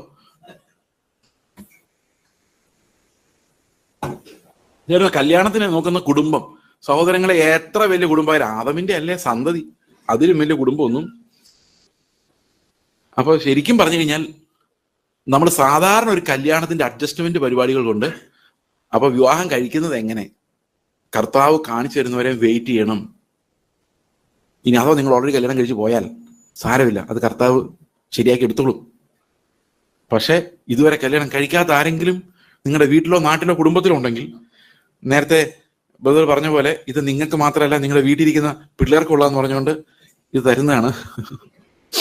കാത്തിരിപ്പ് എന്ന് പറയുന്ന ഒരു പരിപാടി ദൈവം തരുന്നവരെ. അപ്പൊ ദൈവം തന്നു കഴിഞ്ഞാൽ എന്തെങ്കിലും പ്രശ്നമായാൽ തന്നെ പറയാലോ ദൈവം തന്നതാണ്, സ്തോത്രം. ഓക്കെ, അപ്പോൾ അത് കഴിഞ്ഞിട്ട് ഇത്രയും ധനം നമുക്ക് അവിടെ ഉണ്ട്. ഈ ധനത്തിന്റെ പ്രത്യേകത, ആത്മീക ധനങ്ങളുടെ പ്രത്യേകത എന്താണെന്ന് വെച്ച് കഴിഞ്ഞാൽ, ആത്മീക ധനത്തിന്റെ പ്രത്യേകത ഇത് നമ്മളെ പരാതികളില്ലാത്തവരാക്കി മാറ്റുന്നതാണ്. ഉദാഹരണത്തിന് ചില ആൾക്കാർ ഇങ്ങനെ പറയാറില്ലേ, എനിക്ക് അവന്റെ കൂടെ ജീവിക്കാൻ ഒരു നിവൃത്തിയില്ല ബ്രദറെ, എനിക്ക് അവന്റെ മുഖം കാണുന്നത് സഹിക്കാൻ പറ്റുന്നില്ല. എന്തുകൊണ്ടാ? ധനമില്ല. ഈ സ്വർഗത്തിലുള്ള, ഈ ഭൂമിയിലുള്ള ധനമുള്ള ആൾക്കാർ പറഞ്ഞു കേട്ടില്ല, അവർക്ക് ഇപ്പൊ ഒരു പുതിയ കാറ് മേടിക്കാൻ എന്ന് വിചാരിച്ചാൽ രാവിലെ തീരുമാനിച്ചാൽ ഉച്ചയാവുന്നതിന് മുമ്പ് അവരത് മേടിക്കും. ഒരു പുതിയ വീട് വെക്കണം എന്ന് വെച്ചാൽ, ഇപ്പൊ ധനവാൻ, ശരിക്കുള്ള ധനവാൻ എന്ന് പറഞ്ഞാൽ അവന് ഇഷ്ടമുള്ള കാര്യങ്ങളെല്ലാം ചെയ്യാൻ പറ്റുന്നവനാണ് ധനവാൻ. അപ്പോൾ ആത്മീക ധനവാൻ ആരാ? ആരെ വേണേലും സ്നേഹിക്കാൻ പറ്റുന്നവൻ. ശരിയല്ലേ? ആണോ? ഏത് കഠിനമായ പാപവും ക്ഷമിക്കാൻ പറ്റുന്നവൻ. കാരണം അവൻ അത്ര ധനമുണ്ട്. കാരണം അവനിൽ ക്രിസ്തുവാണ് വസിക്കുന്നത്. ക്രിസ്തുവിലാണ് ഈ സകല ധനത്തിന്റെയും സമ്പൂർണതയുള്ളത്. ഈ സമ്പൂർണതയുള്ള ക്രിസ്തു ഉള്ളിൽ വസിക്കുന്നവർക്ക് മാത്രമാണ് ഏതു മനുഷ്യനോട് ക്ഷമിക്കാൻ പറ്റുള്ളൂ. ഓക്കെ അല്ലേ? എന്നിട്ട് 3:16 വരുമ്പം, ആ 3:16 ഒരു പ്രാർത്ഥന ഉണ്ട്. ഇതാണ് ശരിക്കും ഈ എഫേസ്യ ലേഖനത്തിൽ മുമ്പോട്ടുള്ള പേരന്റിങ്ങിനെ കുറിച്ചായാലും ഫാമിലി ലൈഫിനെ കുറിച്ചായാലും അതിനുള്ള സ്പിരിച്വൽ പ്രിൻസിപ്പിൾസ് എന്ന് പറയുന്നത് 3-ാം അധ്യായത്തിന്റെ 16-ാം വാക്യത്തിൽ നമ്മൾ കാണുന്ന ഒരു പ്രാർത്ഥനയാണ്. അതിന്റെ 16-ാം വാക്യം ഒന്ന് വായിക്കാമോ? അവൻ തന്റെ മഹത്വത്തിന്റെ ധനത്തിനൊത്തവണ്ണം അവന്റെ ആത്മാവിനാൽ നിങ്ങൾ അകത്തെ മനുഷ്യനെ സംബന്ധിച്ച് ശക്തിയോടെ ബലപ്പെടേണ്ടതിന്. അപ്പൊ പുറത്തെ മനുഷ്യൻ ബലമുള്ളവനാണ്. എങ്ങനെയായിരിക്കും അറിയോ? എന്റെ കുടുംബക്കാര് ആരാന്ന് നിങ്ങൾക്ക് അറിയാവോ? നിങ്ങൾ പിന്നെ കല്യാണം വന്ന് ആലോചിച്ചപ്പം നിങ്ങളുടെ സിമ്പതി തോന്നി നിങ്ങൾ കൊള്ളാലോ എന്ന് വിചാരിച്ചു. അല്ലാതെ കുടുംബം നോക്കിയായിരുന്നെങ്കിൽ എന്റെ കല്യാണം ഇങ്ങനൊന്നും നടക്കേണ്ടതല്ല. അപ്പൊ അത് എന്ത് സ്ട്രെങ്താ? പുറമേയുള്ള സ്ട്രെങ്താണോ അകമേയുള്ള സ്ട്രെങ്താണോ? പുറമേയുള്ള. അപ്പൊ ഭാര്യ പറയാ, നിങ്ങളുടെ കുടുംബത്തിൽ അവരുടെ സ്വഭാവം കണ്ടോ? അതാണ് നിങ്ങളുടെ കുടുംബത്തിന്റെ മേന്മ. ഇതേ കണ്ടില്ലേ ഒരുത്തൻ കിടക്കുന്നത്? അതാരുടെ സ്വഭാവം? ഞങ്ങളുടെ കുടുംബത്തിൽ ഇങ്ങനെയുള്ളവരൊന്നുമില്ല. കേട്ടിട്ടുണ്ടോ? കേട്ടിട്ടില്ല? അപ്പൊ ഇത് പുറമേയുള്ള ശക്തിയല്ലേ? ആരാ ജയിച്ചത്? ഈ പുറമേയുള്ള ശക്തി വെച്ച് ഇങ്ങനെ സ്ട്രഗിൾ ചെയ്തോണ്ട്. അകമയുള്ള ശക്തി എന്താ? അകമയുള്ള ശക്തി എന്ന് പറയും എന്ത് കേട്ടാലും സ്തോത്രം എന്ന് പറയാൻ പറ്റുന്നുണ്ടെങ്കിൽ അത് പുറത്തുനിന്നുള്ള ശക്തിയല്ല. അത് എവിടെ നിന്ന് വരുന്ന? അപ്പൊ നമ്മൾ ഈ ക്രിസ്തുവിന്റെ റിസോഴ്സസ് കൊണ്ട് സമ്പന്നനാകുന്ന പുറം മനുഷ്യനല്ല, അകം മനുഷ്യൻ. ലോകത്തുള്ള സമ്പത്ത് കൊണ്ട് സമ്പന്നനാകുന്ന ആരാ? പുറം മനുഷ്യനാ. വിദ്യാഭ്യാസം, സമ്പത്ത്, സമൂഹത്തിലെ നന്മ, ഇത് ഇങ്ങനെയുള്ള കാര്യങ്ങൾ, ഈ പാരാമീറ്റേഴ്സ് കല്യാണത്തിന് മാത്രം ഫിറ്റ് ആവത്തില്ല. കല്യാണത്തിന് വേണ്ടത് കർത്താവ് ഉള്ളിലുണ്ടോ എന്നുള്ളൊരു ചോദ്യമാണ്. അങ്ങനെ ഉള്ളവർക്ക് മാത്രമാണ് ഒരു ക്രിസ്തീയ കുടുംബജീവിതം നയിക്കാൻ പറ്റുന്നത്. അല്ലാത്തവർക്ക് പറ്റത്തില്ല. അടുത്ത വാക്യം, ക്രിസ്തു വിശ്വാസത്താൽ നിങ്ങളുടെ ഹൃദയങ്ങളിൽ വസിക്കേണ്ടതിനും വരം നൽകണമെന്നും നിങ്ങൾ സ്നേഹത്തിൽ വേരൂന്നി അടിസ്ഥാനപ്പെട്ടവരായി വീതിയും നീളവും ഉയരവും ആഴവും എന്തെന്ന് സകല വിശുദ്ധന്മാരോടും കൂടെ ഗ്രഹിപ്പാനും. അപ്പൊ ശരിക്കും കർത്താവ് ഈ സ്നേഹം നമ്മളെ പഠിപ്പിക്കാൻ വേണ്ടിയാണ് എന്ത് ചെയ്യുന്നത്? കല്യാണം കഴിഞ്ഞ് ചുമ്മാ സ്നേഹമല്ല, ക്രിസ്തുവിന്റെ സ്നേഹം. ഓക്കെ, അപ്പൊ ക്രിസ്തുവിന്റെ സ്നേഹം എന്ന് പറഞ്ഞു കഴിഞ്ഞാൽ യേശു ഏറ്റവും കൂടുതൽ സ്നേഹിച്ച ശിഷ്യൻ ആരായിരുന്നു? അല്ല അല്ല അല്ല അല്ല അല്ലല്ല ആരായിരുന്നു? അത് ഞാനായിരുന്നു. എന്തുകൊണ്ടാ ബൈബിളിൽ ഇല്ലാത്തതെന്ന് ചോദിച്ചു കഴിഞ്ഞാൽ അന്ന് ഞാൻ ഉണ്ടായിരുന്നില്ല. ഞാനിത് പറയാൻ കാരണം, യോഹന്നാനെയാണ് ഏറ്റവും കൂടുതൽ കർത്താവ് സ്നേഹിച്ചതെന്ന് ആരാ പറഞ്ഞത്? ഏത് സുവിശേഷത്തിലാ അതുള്ളത്? യോഹന്നാന്റെ സുവിശേഷത്തിലുള്ളത്. പത്രോസ് പറഞ്ഞില്ല, യേശു ഞങ്ങളെല്ലാം കൂടെ നടന്നാലും സ്നേഹം യോഹന്നാനോടായിരുന്നു. പത്രോസിന് ഒരിക്കലും തോന്നിയിട്ടില്ല. മത്തായി അങ്ങനെ പറഞ്ഞില്ല. പക്ഷെ അതാര് മാത്രമേ പറഞ്ഞുള്ളൂ? അതെന്തുകൊണ്ടാ യോഹന്നാൻ അങ്ങനെ പറഞ്ഞേ? പത്രോസിനെ രക്ഷിക്കാൻ കർത്താവ് വേണം ഒരടി താവോട്ട് വെച്ച് കാണുള്ളൂ.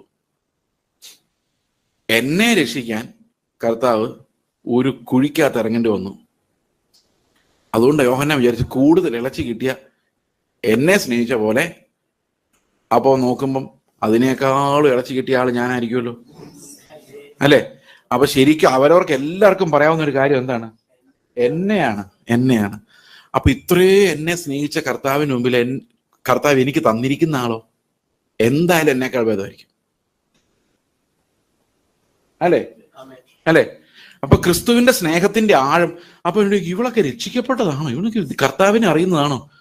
അങ്ങനെ എന്റെ സ്നേഹം എന്ന് പറഞ്ഞാൽ ഏറ്റവും ശത്രുക്കളെ സ്നേഹിക്കുന്നതാണ്.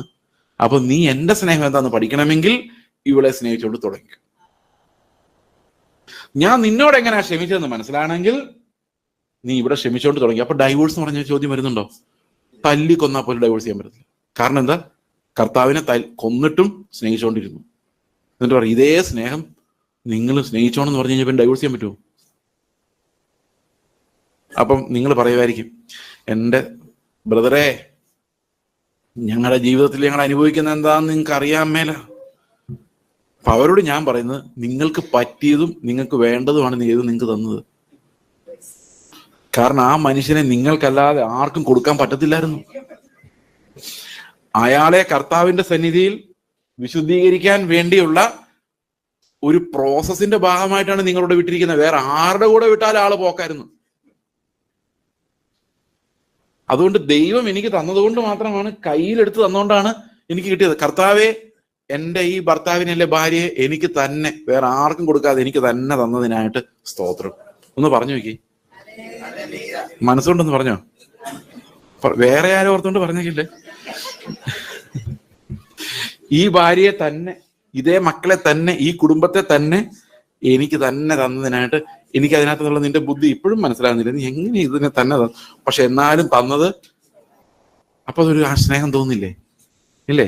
കർത്താവ് തന്നാണല്ലോ എന്ന് ഓർക്കുമ്പോ. ഇപ്പൊ വലിയ ആൾക്കാര് എന്തെങ്കിലും ഗിഫ്റ്റ് തന്നു കഴിഞ്ഞാൽ നമ്മളത് കുറച്ചുനാൾ സൂക്ഷിച്ചു വെക്കും. പണ്ട് എനിക്ക് നിത്യചൈതന്യ എന്ന് പറഞ്ഞൊരു പുള്ളി ഉണ്ടായിരുന്നു, നിങ്ങൾക്കറിയാവോ? പുള്ളി എനിക്ക് ഗീതാഞ്ജലി, രവീന്ദ്രനാഥ് ടാഗോറിന്റെ ഗീതാഞ്ജലി പുള്ളി ഒപ്പിട്ട് ഒരു കോപ്പി എനിക്ക് തന്നു. ഞാൻ കോളേജ് പഠിക്കുന്ന കാലത്ത് ഞാനത് കുറെ നാൾ വെച്ചോണ്ടിരുന്നു. പിന്നെ ഇതിനകത്ത് വില വലിച്ചു ഒരു ദൂരെ കിടന്നു. അത് എന്നാലും നമ്മൾ കുറച്ച് നാൾ സൂക്ഷിക്കും, കാരണം ഇന്നൊരാൾ തന്നതാണല്ലോ എന്ന് വിചാരിച്ചു.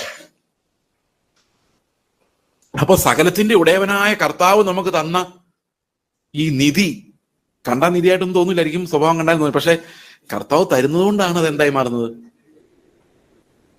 അല്ലേ? അടുത്ത പ്രാർത്ഥന വായിച്ചു.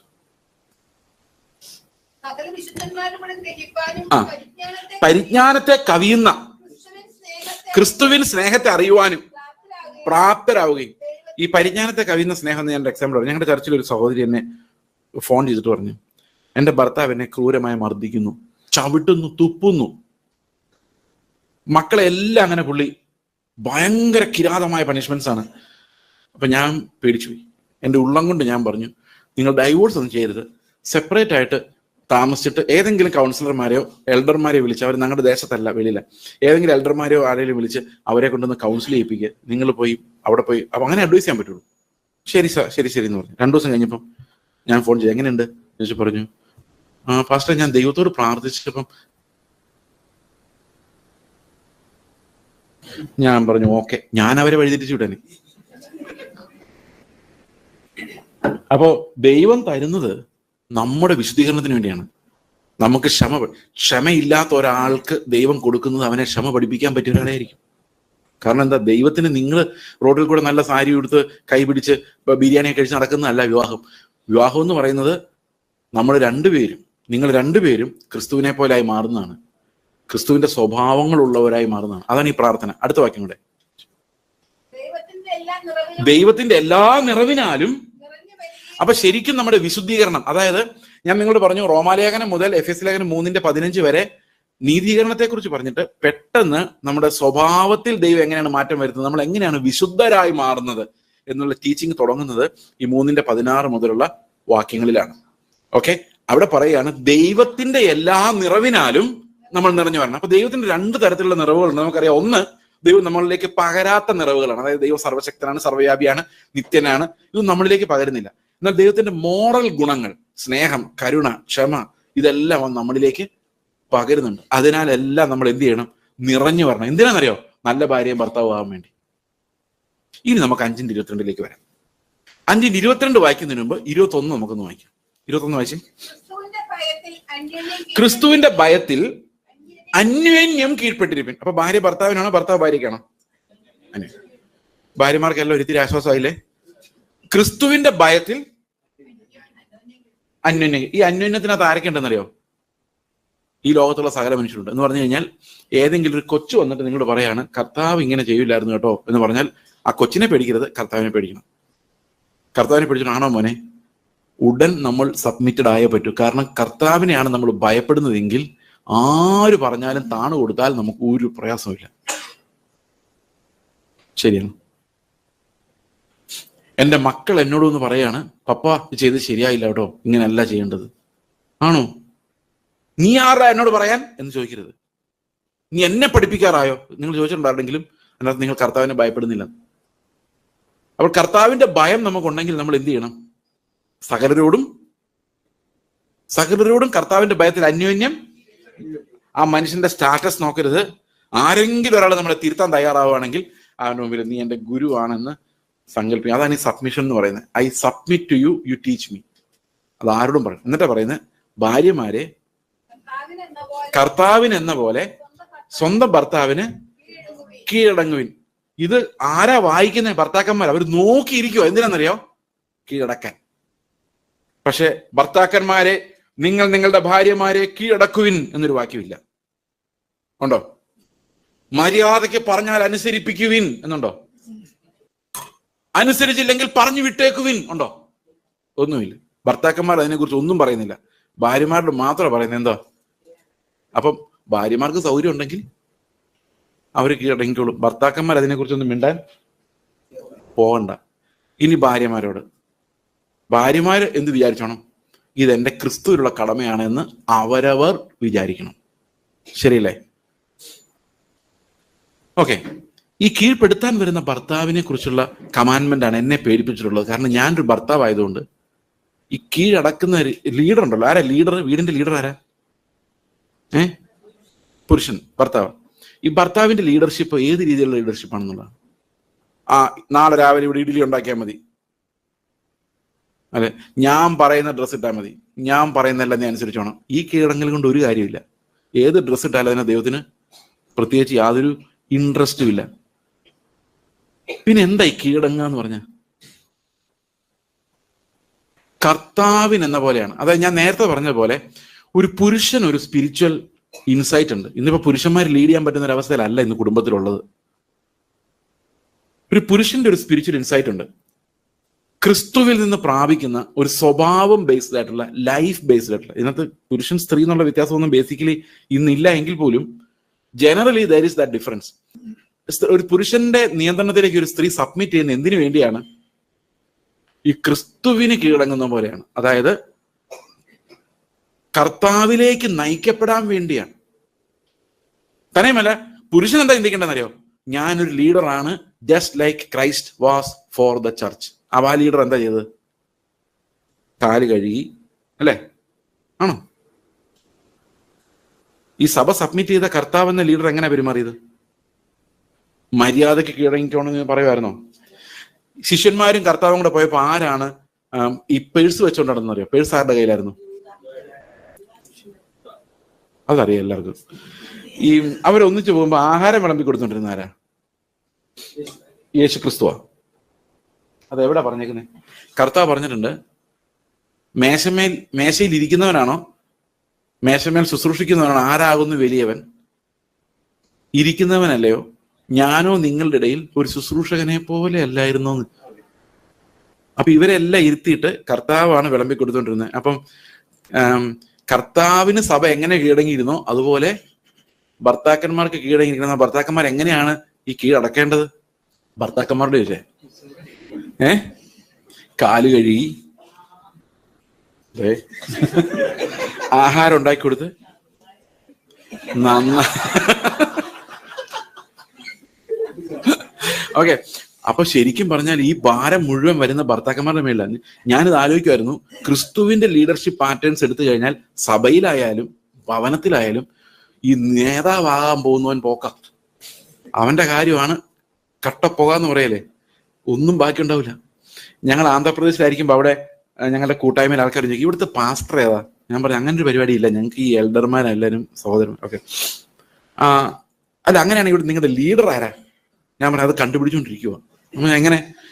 ആരാണോ ഇവിടെ ആദ്യം വന്ന് പാ വിരിച്ചിടുന്നത്, ആരാണോ വോളണ്ടറി ആയിട്ട് അടിച്ചു വാരുന്നത്, ആരാണോ ഇവിടെ എല്ലാവർക്കും ദാസനായിരിക്കുന്നത്, അയാളാണ് ഞങ്ങളുടെ ലീഡറാകാൻ പോകുന്നത്. ഞങ്ങളെല്ലാം അയാളുടെ പുറകെ പോകുന്നത്.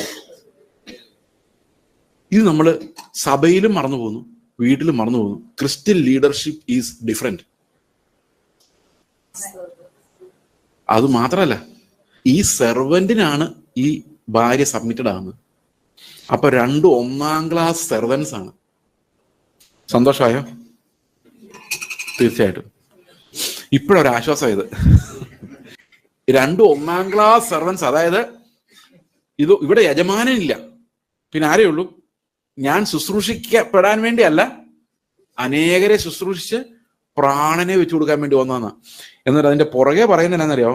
ഈ എഫേസ്യർ 5:25 തൊട്ട് വായിക്കുമ്പോൾ പുരുഷന്റെ കടമയെ കുറിച്ച് പറയുമ്പോൾ കർത്താവ് എങ്ങനെ സഭയെ സ്നേഹിച്ചു.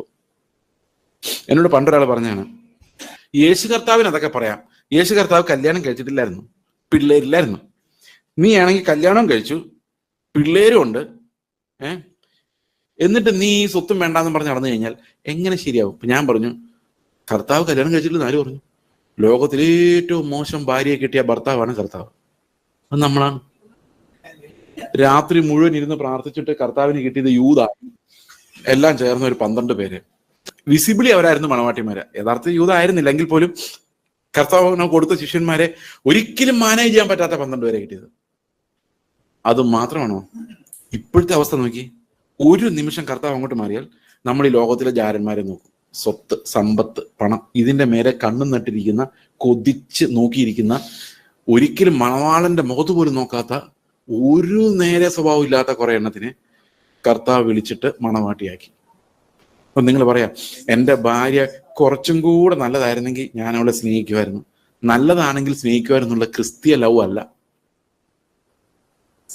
കർത്താവിന്റെ സ്നേഹം എന്താ? ഒരു ഗുണവുമില്ലാത്ത, ഏത് സമയത്ത് ലോകത്തിലേക്ക് നോക്കിക്കൊണ്ടിരിക്കുന്ന ഒരു മണവാട്ടിയെ സ്വന്തം രക്തം കൊണ്ട് വിശുദ്ധീകരിച്ചു. ഇപ്പൊ ഒരു കാര്യം മനസ്സിലായി കാണും, ഈ ക്രിസ്ത്യൻ മാരേജ് എന്ന് പറയുന്നത് ശരിക്കും മറ്റു മാരേജ് പോലെ അഡ്ജസ്റ്റ്മെന്റും കോംപ്രമൈസും ഒന്നുമില്ല.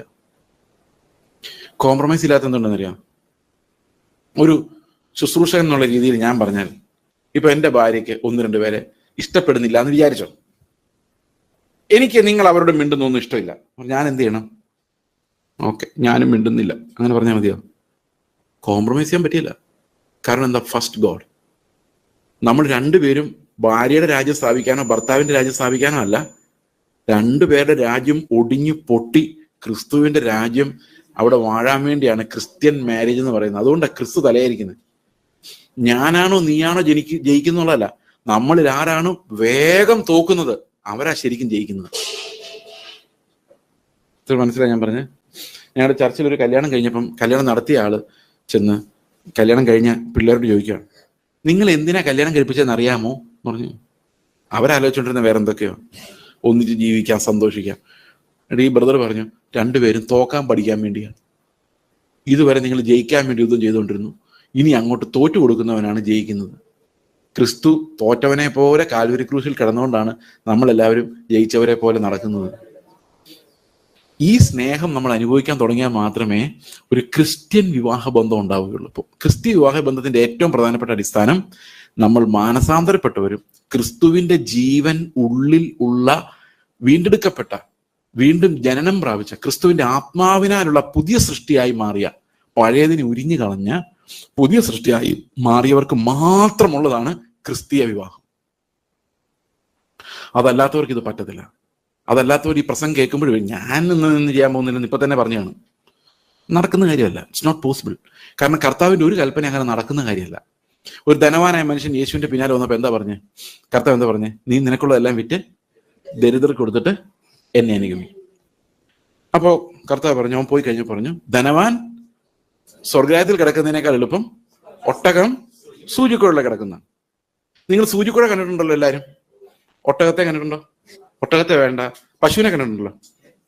ഈ സൂചിക്കുഴലിലൂടെ ഈ പശു കിടക്കുന്ന ആലോചിക്ക്, നടക്കൂല. ശിഷ്യന്മാര് ആശ്ചര്യപ്പെട്ട് കർത്താവിന്റെ ഒക്കെ ഇങ്ങനെയാണെങ്കിൽ രക്ഷിക്കപ്പെടാൻ ആർക്ക് കഴിയും? അപ്പോൾ ശിഷ്യന്മാര് ധനവാന്മാർ എന്ത് ചെയ്യുന്നല്ല ചോദിച്ചത്. ധനവാന്മാരില്ലെങ്കിൽ നമ്മൾ പള്ളി എങ്ങനെ പണിയെന്നല്ല ചോദിച്ചത്. ശിഷ്യന്മാർ ചോദിച്ചത് ആരെങ്കിലും രക്ഷപ്പെടുമെന്ന. കാരണം അവർ ഒട്ടകത്തെ അല്ല നോക്കിയത്, അവർ സൂചിക്കുഴയാണ് നോക്കിയത്. സൂചിക്കുഴയിൽ ഒട്ടകം മാത്രമല്ല, ഒരു പൂച്ച പോലും. ഒട്ടകത്തിന്റെ കാര്യം പറ്റും, നമ്മൾ അറ്റ്ലീസ്റ്റ് ഒരു പാറ്റയെങ്കിലും ആണല്ലോ. ധനവാൻ ഒട്ടകമാണെങ്കിൽ അതുപോലും ഈ സൂചിക്കുഴയിൽ കൂടെ കയറത്തില്ല. അപ്പൊ ശിഷ്യന്മാര് കർത്താവിനോട് ചോദിക്കുക, ഇത്രയും ചെറിയ സൂചിക്കുഴ കൊണ്ടുവന്നിട്ട് ദൈവരാജ്യം എന്ന് പറഞ്ഞ് ഇത്രയും ചെറിയ വാതിലാന്ന് പറഞ്ഞു കഴിഞ്ഞാൽ ആരെങ്കിലും ഒരുത്തും രക്ഷപ്പെടുവോ? ഞങ്ങൾ അറ്റ്ലീസ്റ്റ് ഒരു പാറ്റ പോലെ, ഒരു പുഴു പോലെയെങ്കിലും, ഉറുമ്പ് പോലെയെങ്കിലാണ് ഇതിനകത്ത് കിടക്കത്തില്ല. അപ്പൊ കർത്താവ് പറഞ്ഞു, മനുഷ്യനെ കൊണ്ട് ഇത് അസാധ്യം, ദൈവത്തെ കൊണ്ട് സകലതും സാധ്യം. അപ്പൊ ഏത് ഒട്ടകത്തെയും കാറ്റ് പോലെയാക്കി. അല്ലെ, ആത്മാവ് ജനിച്ചവനല്ല എങ്ങനെയാന്ന് പറഞ്ഞാൽ കാറ്റ് പോലെയാവും. വെച്ചിട്ടുണ്ടോ?